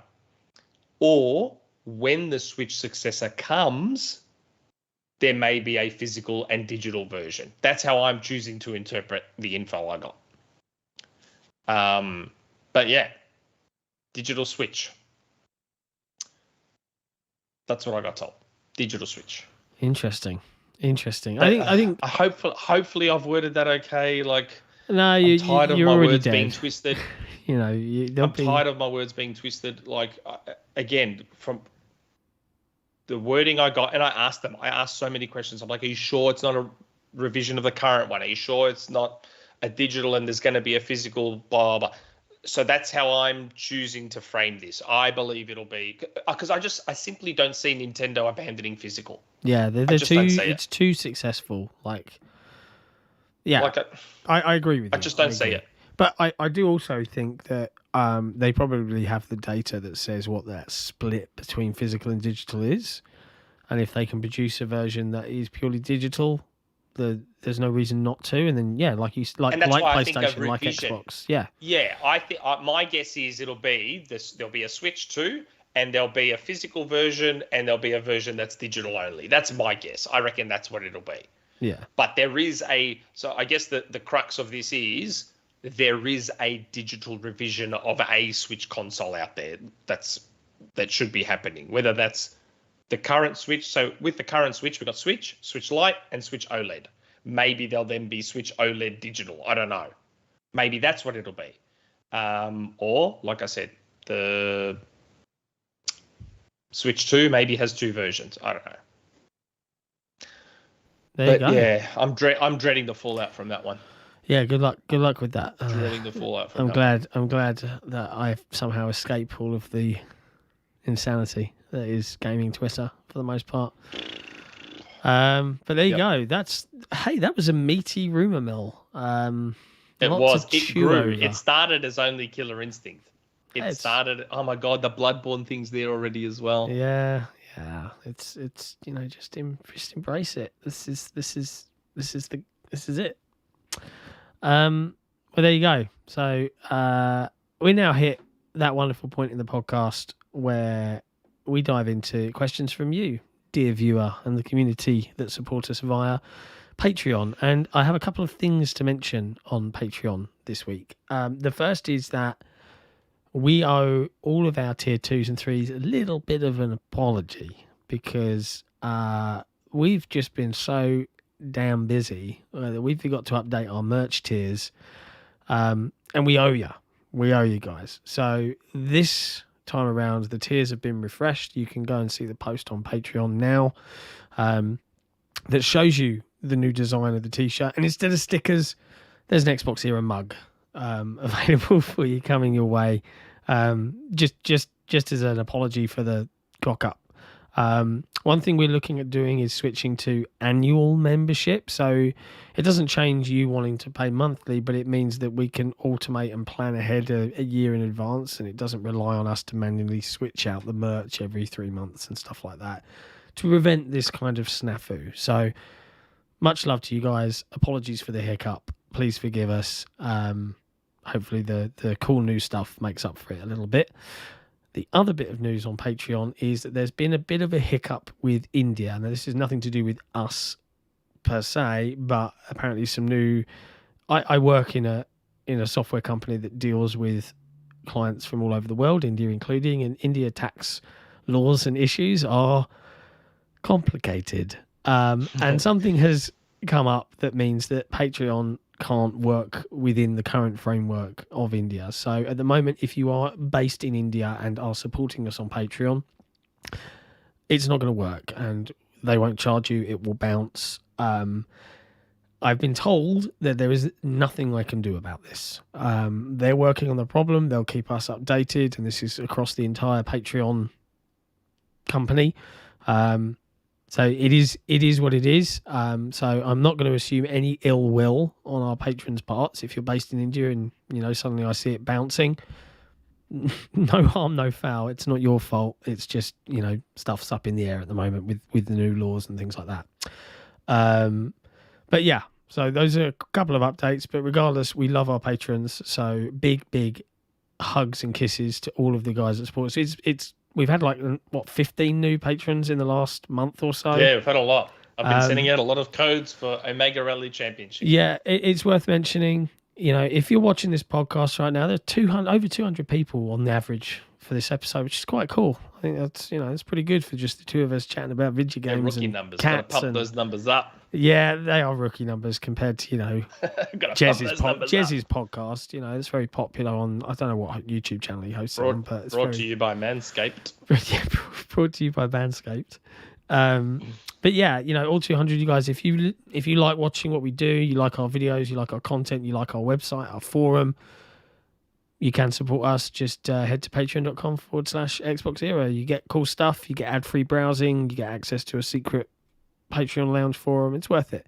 But to our tier 2s and 3s, we love you guys. So Crap56, Blast the Bass, Nodorius, Not Jack, Sewing Shade, The Scarecrow 121, TornRaptor, VK Andrew, Brit, Keris, Creaky Legs, I love this guy, Crazy Spaz, Jig Chaos, Notty and Morventhus, Gabquist, Hexa, J Ripper, Froth JJJ, Red Sun, Shadowgasm, Somnia, and Running Riot. You guys are all lovely. Thank you for the love and the support. You're going to see some crazy things from us. All kind of in November. It's gonna be interesting. I look forward to seeing everybody's reactions to certain things. I've been teasing it for ages because we've been working on it for so long and it's so close. So just hold tight.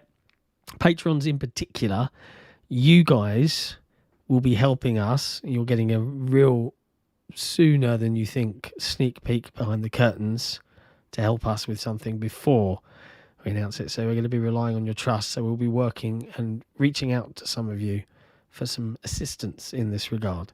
Anyway, that's it. That's all the company updates I can think of. Yeah. Go on. Before I get to community questions, I just noticed that Zedox is in the chat. I didn't notice before. He's in the chat getting excited about Killer Instinct. He is. Okay. Hopefully I don't get in trouble. Chris is the one person I told. I couldn't keep it in. I had to tell someone about Killer Instinct when I got told. So, you know, if anyone thinks I'm making it up, there is a DM between me and Chris. If he was to screenshot it, there'd be a date back in June, I want to say, which is when I told him. And I was like, dude, oh my God. He's like, what?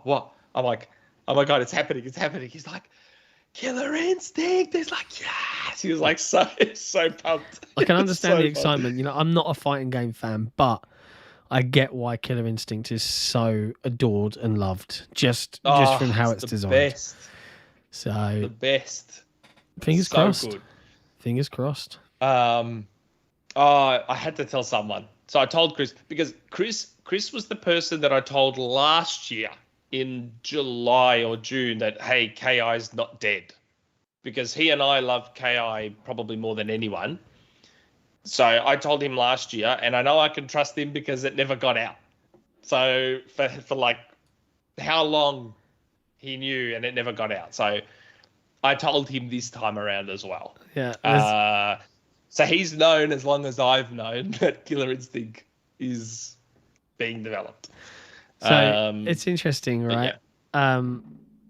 It's the rumor mill, right? I always wonder, you know, do you ever think, because I think about this sometimes, do you ever think like someone's sitting in Microsoft Towers on the throne and sees that and is like, you asshole. You know what I mean? I don't know.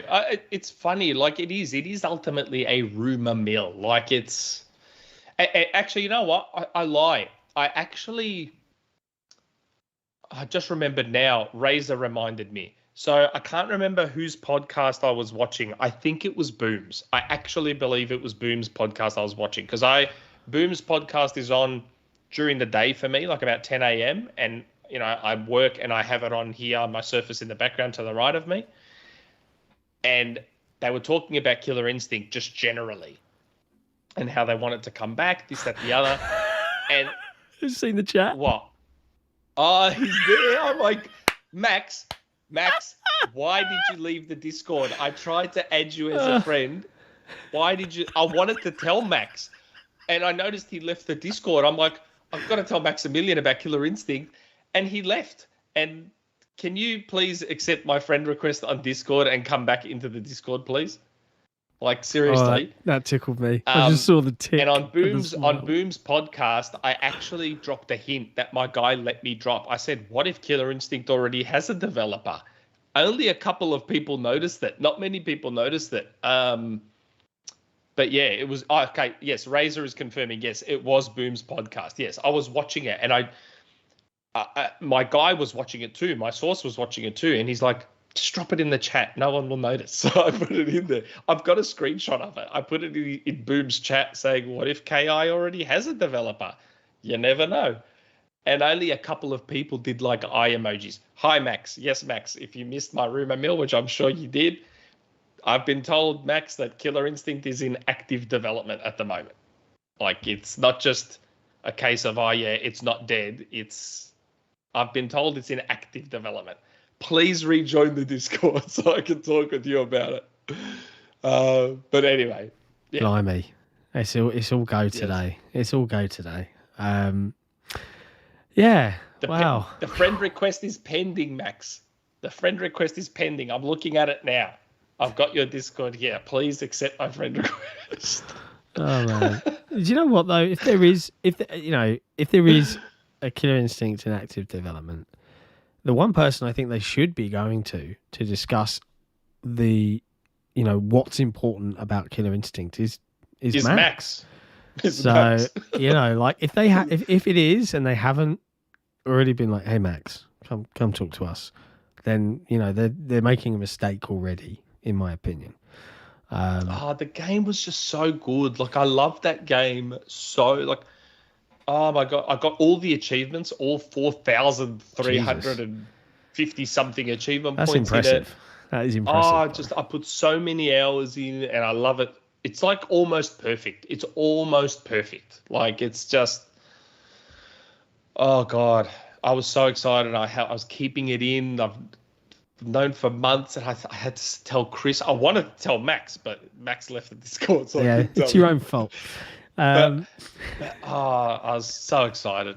So excited. Well, let's see what happens, right? I just hope for another one of those really awesome 2013 intros where all the lights are out and you just hear. Oh yeah, hopefully it gets announced at like next E3 or something like that. And perfect. Yeah, it'd be so good. Perfect. So anyway, yeah, now's the time. Eventually. Oh God, it's all going. Are you okay? No, I've got my Discord tab open, and I've got the friends list open, and there's 2 pending outgoing friend requests, one from Max and one from someone else, and Max just accepted.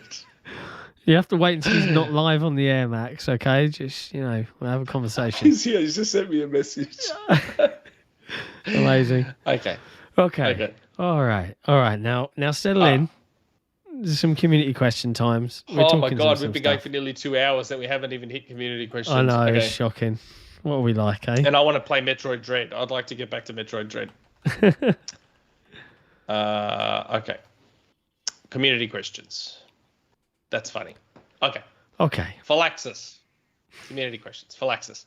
Why is Pepsi Max the best sugar-free drink? Also, what would the Friends cast beverage of choice be? So, I know why Phalaxis has asked this question. I put out a tweet because I found out that Coke is having another crack at no sugar. And I've tried that, by the way.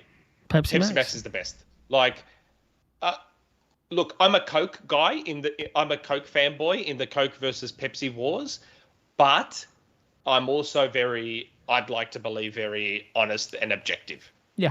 Pepsi Max, of all the sugar-free drinks in existence, Pepsi Max destroys them all. It destroys them all. Like, because the problem is Coke is too focused on trying to make their no sugar variant taste like Coke. You're not going to do it. It's just not going to happen. So give it its own unique flavor. Coke Zero, the very, very first iteration of Coke Zero, it was close, but after a while you could taste it. Then they went to no sugar, it tasted like garbage, and I think they've redone no sugar twice, and they've got a new one again. It's not good. Pepsi Max is amazing. I love Pepsi Max. It tastes so good. I don't like normal Pepsi. I don't like normal Pepsi at all. This is blasphemous. Right? I like Pepsi Max. It's fine. I don't drink a lot of fizz, right? But when I've been doing a lot of physical work, like doing all the house renovations and stuff, we used to joke, like me and my friend, we used to say, let's just go get a big cup of sugar water. And you could get Pepsi from the local KFC, which was just down the road from us, right? And they used to give it loads of ice, and it was really cold. And this was in the middle of summer. It was just really refreshing. But there's something different about Pepsi. Like if I get a Coke, like the best Coke, I know this sounds weird, like Coke from a can, Coke from a big bottle, but the little 1.5, not the little bottles like your average newsagent bottle, but like a 1.5 litre, looks like the mini bottle but much bigger. That's the perfect Coke if it's cold with lemon. But Pepsi on tap from like KFC or something like that, it's always really good, and I don't know why that is, but it's always really tasty. So yeah, I agree with you. You know, Coke Zero Sugar always tastes garbage. But fizzy drinks, in general. I love Coke. Normal Coke and vanilla Coke, they're like untouchable. But Pepsi Max of the sugar-free / diet variety drinks, Pepsi Max, man. Can't be beaten. What would the Friends cast beverage of choice be? Well, it's coffee, surely. You know, that's, yeah, I was about to say all they bloody well drink.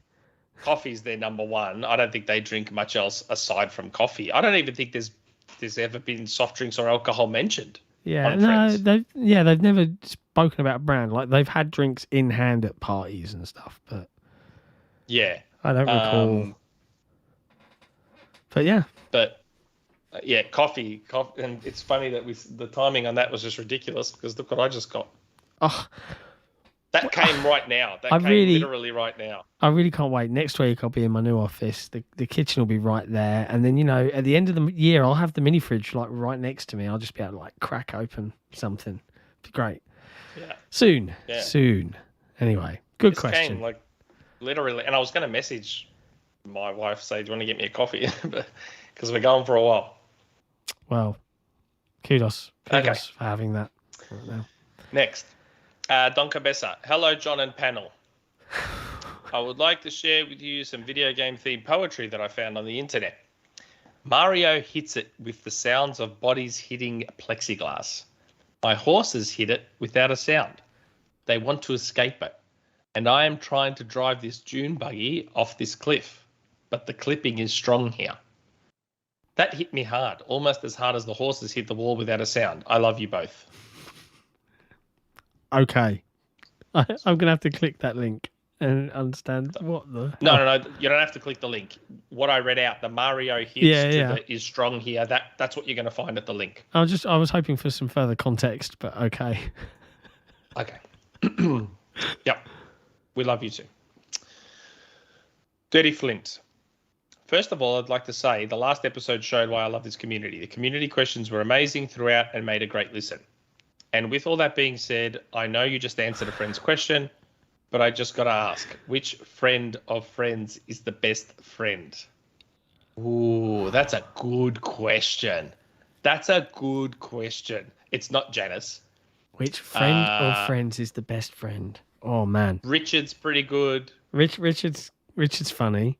John Favreau's stint was good fun. Yeah, Favreau's stint was okay. It got a bit silly though. The ultimate fighting was a bit much.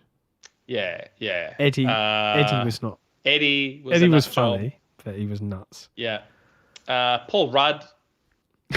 Yeah. Mike Hannigan. Mike, he's probably. Yeah. In the end, Mike's probably the best. Do you know what? Can we give a shout out to Gunther? He doesn't. He didn't get enough love. He was the butt of many jokes. I've never been a big fan of Gunther. Never been a massive fan of Gunther. Oh man, come on, the bit where Ross is trying to chase down so that the buck, Rachel doesn't find out. Yeah, I know. And so Rachel doesn't find out. Oh, was I not supposed to say? Yeah, brilliant. Was I not supposed to say? It's so good. The only part I liked with Gunther was Aesel. Aesel. He's like going through the book, looking it up. It's like, you're an Aesel. I thought that was good. I like that. Oh, man. For me, it's probably Mike Hannigan, Paul Rudd. I don't know. He was just too much of a normal character. I think the one that definitely gave me the most laughs, I thought Richard was pretty good. As a one-off, Brad Pitt. Oh, yeah, okay. Brad Pitt. That was excellent. He was the best. Anyway, stop. Quick. Next question before we get carried away. Okay, TornRaptor. Hi, gents. I really enjoyed Jez's article on what he has heard and seen of Avowed. It builds up my excitement, and I do enjoy these sneaky peeks behind the curtain. It is why I like your Rumour Mill so much. It doesn't need to be explicit to make the mind run wild after all. The jingle that leads in is great also. There's a GIF here of, and it is GIF, of Avowed, the spell casting thing. If you won it big, we got asked this question, kind of, a variant of it a few weeks back. If you won it big playing lotto, oh man, I they call the lotto a tax on stupid people. Yeah. I'm proud to be one of them. I play lotto. I keep dreaming that I'll win. Oh, I don't have to win a lot. Just enough to pay off my house and maybe do XboxEra full time. Oh God, wouldn't that? If I can win that, I'll be happy. I'd love to do this full time as like a job. Oh, so would I. So would I. I'd be so happy. So would I. I would be. I would just be like, yeah, this is great. This is exactly what I enjoy doing. Yeah. I don't have to cash out and run like a certain thing. No. Which we'll talk about in a second. But yeah, if I can win enough just to pay off my house and be able to quit my day job and do this as my day job, that's fine. It would be great. Life would be wonderful. If you want a big playing lotto with perhaps tens to hundreds of millions of dollary-doos, would you, if limited to only one, splash out on a fancy house but a sensible vehicle, or a sensible house and a flash car? Oh, this is different to the question that I thought it was. I'd do fancy house and sensible vehicle. Yes, I would do. Oh, but it depends what he means by fancy house. Yeah, house of dreams. Like, it doesn't have to be like when I hear fancy house, right? I'm not saying it's going to have to be like a 12-bedroom mansion, because that's not my idea of a fancy house. My house of dreams. Yeah, same here. Sold. Same here. Yeah, because I grew up in big houses, and you know what what I see when I see a big house? Cleaning. Yeah, loads of effort. My mum had me vacuuming from 12 years old. Like, I was vacuuming, helping my mum vacuum at 12. So to me, big house equals lots of cleaning. That's how I see it. Yeah, for sure. So I wouldn't want a big house, but yes, I'd want a fancy house. So everything in the house is the best of the best, like the best, most expensive paint and the best, most expensive floorboards and mixers and tapware and everything inside the house is like the best of the best. The bedrooms are generous in size, beautiful built-in wardrobes, each bedroom en-suited. Yeah, lovely. Lovely. I'd have my nice theatre/game room underneath the house, the war all soundproofed. Yeah. Attached to that theatre room, I'd have a podcast room with the specialised background and then RGB lighting. Oh, yeah. That's what I mean by fancy house. I'd have it. Agreed, bro. The thing is, as well, is if they had that, people say money can't buy happiness, right? And that's bullshit. That's it's a lie, because the biggest worry, and you tell me if I'm wrong, chap, the biggest worry, certainly in my adult life, is constantly financial security. That's right. And if I had my mortgage paid, I didn't have a mortgage, be £1,000 extra in my bank that I could spend on what the hell I liked every month. Yep. Man, I could go on holiday every year. Life and would just be... the stress. Imagine not having the stress of what happens if I lose my job. Yep. I could go work any old job and just earn enough to just enjoy life. Oh. Yep. So, yeah, like money can't buy happiness. People that say money can't buy happiness, the only people that money can't buy happiness for is people who were born into money. If you were born into it, different ballgame, because you don't know anything else. Yeah. So... that's different. But when you're like the majority of us that don't come from money and have had to work hard and not had money and done, mate, I'm sorry, but money's buying all of the happiness. Yeah, for sure. So much happiness. Yep, 100%. Agreed. But yeah, there you go. Good question. And my sensible car would still end up probably being a Tesla. Because it is sensible, because it helps the environment. That's I don't have to spend as much money on petrol. It saves me money. It's very sensible, mate. And they're not super expensive. It's not. I wouldn't call that fancy. In Australia, a Tesla is $65K. That's pretty cheap in your money, in the dollar bucks. Yeah. To me, once you're passing 100K, that's when you have a fancy, expensive car. Yeah. But maybe that's just my warped view. I don't know. Do you ever find yourself saying biscuits? Yeah, biscuits. Do you ever find yourself saying that? I do it all the time now since watching Bluey, and I blame Bluey. I was about to say, you see it in Bluey? Yeah. Yeah, biscuits. But yeah, my kids do it. Because remember, Bluey is Australian, but they can't swear. Yeah, I know. So, God, if there was a adult version of Bluey version. Oh, that'd be so good. Like they should seriously think about putting out just one episode. An adult episode where they're true Aussies and talk the full-on Aussie way, like see you next Tuesday, like the whole lot, the whole shebang. Like that would be amazing. I'd pay for it. Amazing. I would buy it. Before we do the next question, we've got a couple of super chats. Faisal saying he's so happy right now, I think just because Friends got brought up. So I'm glad we made you happy, Faisal. You can thank DirtyFlint for that question, I think. And then we've got one from K Forever. Do you know anything about Obsidian's third project? The assumed director of Avowed is Josh Sawyer. However, he denied that and said he isn't working on the Outer Worlds either. But no, Cade, I'm sorry, mate. I don't. Nope, no idea. Odds are if I did, it probably would have been in a rumour mill by now. But I do not. I'm sorry. I really don't. Maximilian's a Bluey fan. I'm glad to hear this, Max. What?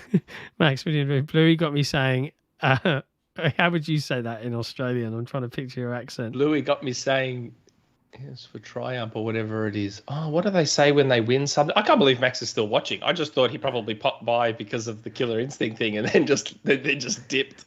Well, he's watching he's getting a feel on our crazy community right now, so it's probably. But Max has kids, so and anyone with kids watches Bluey. Agreed. Bluey, it's such a good show. I wish I had that show when I was a kid. Oh, so do I. Like it's such a good show, Bluey. It's so good.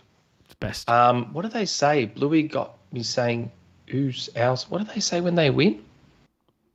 I was trying to think like, maybe this is an Australian term. I can't remember, but it probably is, and maybe he's typing it the way he hears it. I don't know. I'd have to watch an episode to know. I'll keep an eye on the chat. Bluey is the greatest kids show for adults. Yeah, Max goes, Bluey is the greatest kids show for adults. It is. Like my son and daughter, they've learned how to use the TV because I've got a Harmony Universal remote. Yeah. So they've learned how to now turn on the TV. They go to the ABC app. They start Bluey. But my wife and I will just sit down and watch it as well. Like, it's a classic. Like, that Keepy Uppy episode, and then the balloon makes its way over the fence into the neighbour's house. And, of course, they have to drop everything and keep playing Keepy Uppy. Yeah. So they're, like, trying to keep the balloon. It's so good. It's so good. Every time my kids put it on, I'm like, yep, I'm fine. Let's sit down and watch it. Yeah, I'll just sit and watch it. It's fine. It just freaked me out when you told me that it's on Disney Plus in the UK. Every episode on Disney Plus. Me out, mate. That freaked me Disney out. Know that is that's a show that's going to go down in history as one of the greatest kids shows of all time. Oh, it is. Bluey is brilliant. For sure. Bluey is brilliant.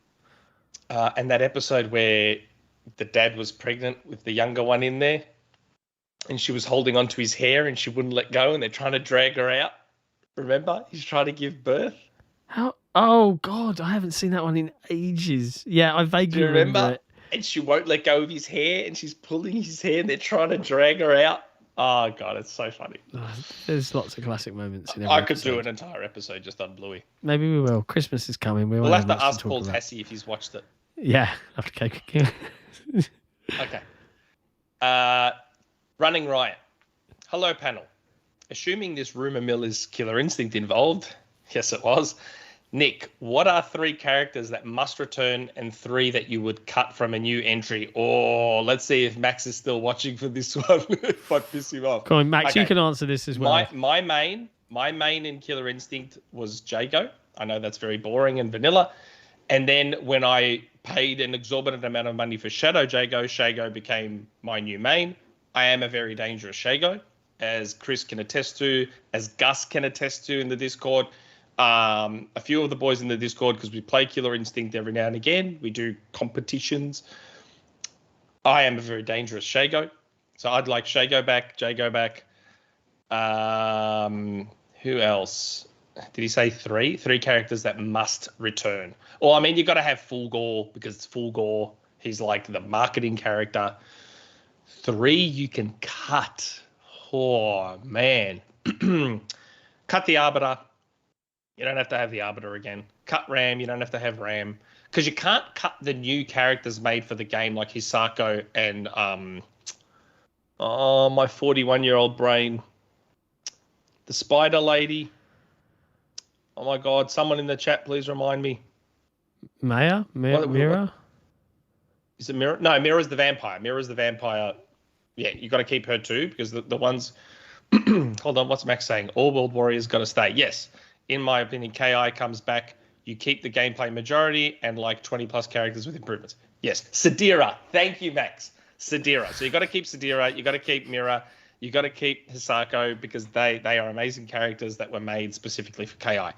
You can drop the guests. Get rid of Rum. Rash. No, Rash. You have a Rash you soft have spot to for keep Rash. for the sheer insanity of a Battletoads frog being in Killer Instinct. And I don't know how, but somehow he fits. I don't know how. Because like I think I said a couple of episodes ago, if you had told me that one of the Battletoads would be in Killer Instinct, I would have said you're on narcotics. But somehow it works. I'm happy with Rash staying. Get rid of Arbiter. Get rid of Ram. Who was the other one? I can't remember who the other one was. Oh, but maybe get rid of Rash if he's the other guest. Because you've got to keep the core Killer Instinct characters, and I think those new characters are brilliant. Max, Banjo-Kazooie, but hyper realistic. Yeah, that would be really funny. That'd be really funny to see. I would actually, like a big giant bear, like that. the one in Tekken, like a big huge bear, and it's got a bird on its back. That would be great. Oh yeah, Kilgore. Yes, Georgie. Yes, Kilgore can go. That's fine. I'm okay with Kilgore going. Kilgore is nothing. A huge bear with a condor on his back. Yes, a massive bear with a vulture or a condor. Yes, or a falcon. That would look ridiculous, especially if they like really it'd be so funny though. It'd be so funny. You can hope. But God, see, now I want to just talk about Killer Instinct. Like, we'll have to have Max on for an episode. Let's have Max on for an episode. Oh yes, Max, please. Let's do that. Back, I've got you back. Let's get you on this podcast, please, and we could do an entire episode about Killer Instinct. And we'll get Chris on as well, and we'll have 4 of us. Because I know Chris will want to talk about Killer Instinct. You can have a Killer Instinct special. I am not a fighting game fan as much as I admire the technical. But you've got to be there to host it. I'm shit at hosting. I'll just control you guys. Yeah, I'll be like. So you just be there to host, and then disappear into the background, and then the 3 big boys can play after that. Okay. Okay, sweetheart. Thanks for the permission slip. I'll get right to it. Okay. Yes, Max said this is a possibility. We'll chat. Yes, please. We'd like to get you on. You're clearly awake at this time, so the time shouldn't be an issue. That's true. No, he just heard. He was asleep and then just heard. Oh, Killer Instinct rumours. Everyone's idol Goro. What if they add all the Bethesda characters? Oh, that's interesting. Doom Guy would work really well. Doom Guy, from an aesthetic point of view. He'd fit. Wow. Okay. Yeah. All right. That's a whole episode. That needs to go away and be organised. Just like the thing with Killer Instinct is, I don't think people truly appreciate.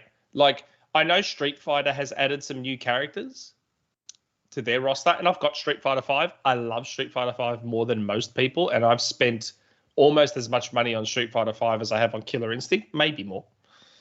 But I don't think there's been a fighting game that's introduced new characters to a staple, a core old staple, as well as Killer Instinct did. And all these characters fit. They just fit so beautifully. Like Argonos, Mira, like all of them. And they all have such different systems. And it's why watching the Killer Instinct World Cup is so unbelievable. Like, I watch the Killer Instinct World Cup like regular, normal-brained people watch the Soccer World Cup. Like, I have it on all day and I'm watching.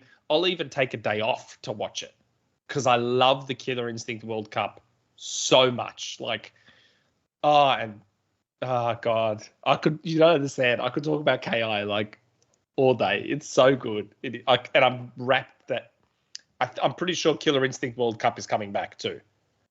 They keep saying there's supposed to be another one soon. Hopefully Max knows, but oh man. Killer Instinct is the best. It's just the best. I love it so much. Okay. SpiderLink. Hello, friends. What is your stance on getting into a new series, game or otherwise? I am generally of the opinion that it's best to go chronologically and not skip any entries. But I'm aware that there are some situations where this is inadvisable. The first Blackadder series, for instance, isn't necessary to enjoy the rest of the show and isn't an especially good time despite Brian Blest's performance. This question came to me as I was reading the discussion around the Windows Central About article. Okay. Seeing people chat excitedly about the lore and the systems in the Pillars of Eternity games made me want to give them a shot, even though they didn't especially catch my attention in the past. Avowed looks much more my speed, but I don't want to miss out on references and cool lore implications from the other games in the series. That said, I was able to enjoy the last 3 mainline entries in the Elder Scrolls series without playing the first 2. If you'll forgive the comparison and the long question. This isn't long. Keras is coming. Finally, I want to thank you for the effort you put into creating and maintaining a fun, light community that I can call home. Wishing you all the very best, SpiderLink. Aww. Now, SpiderLink, thank you very much. We appreciate the love. I am going to now defer to John because you talk about lore.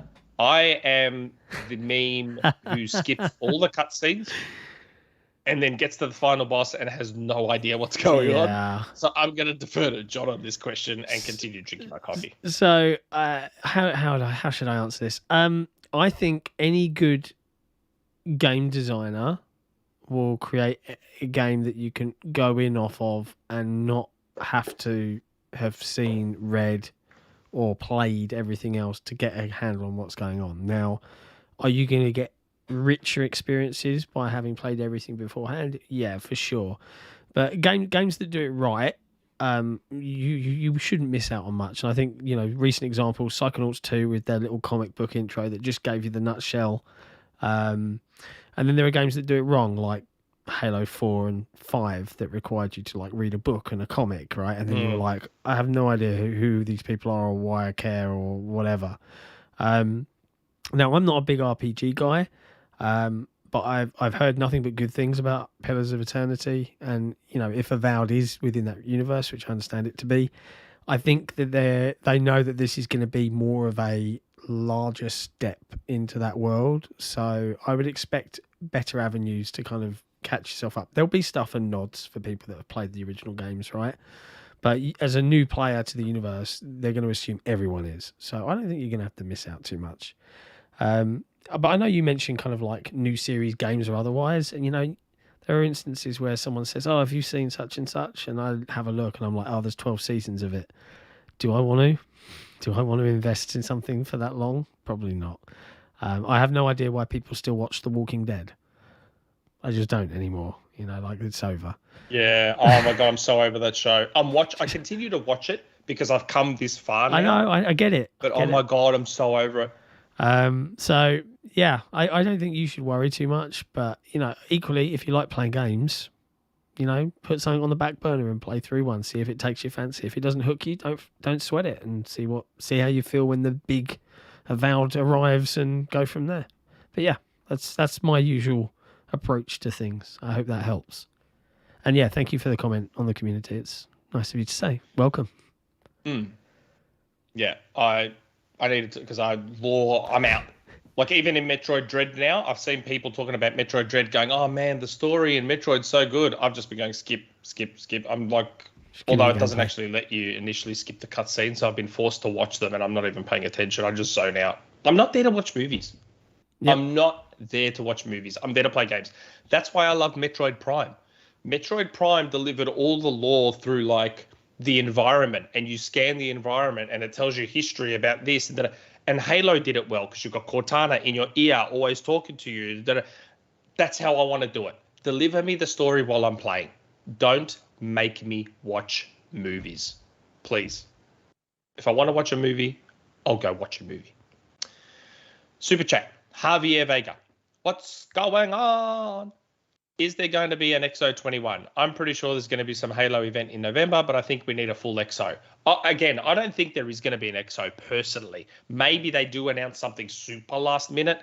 I just would have assumed that if it was an XO, they'd want to build up hype for it, and they would have said something by now.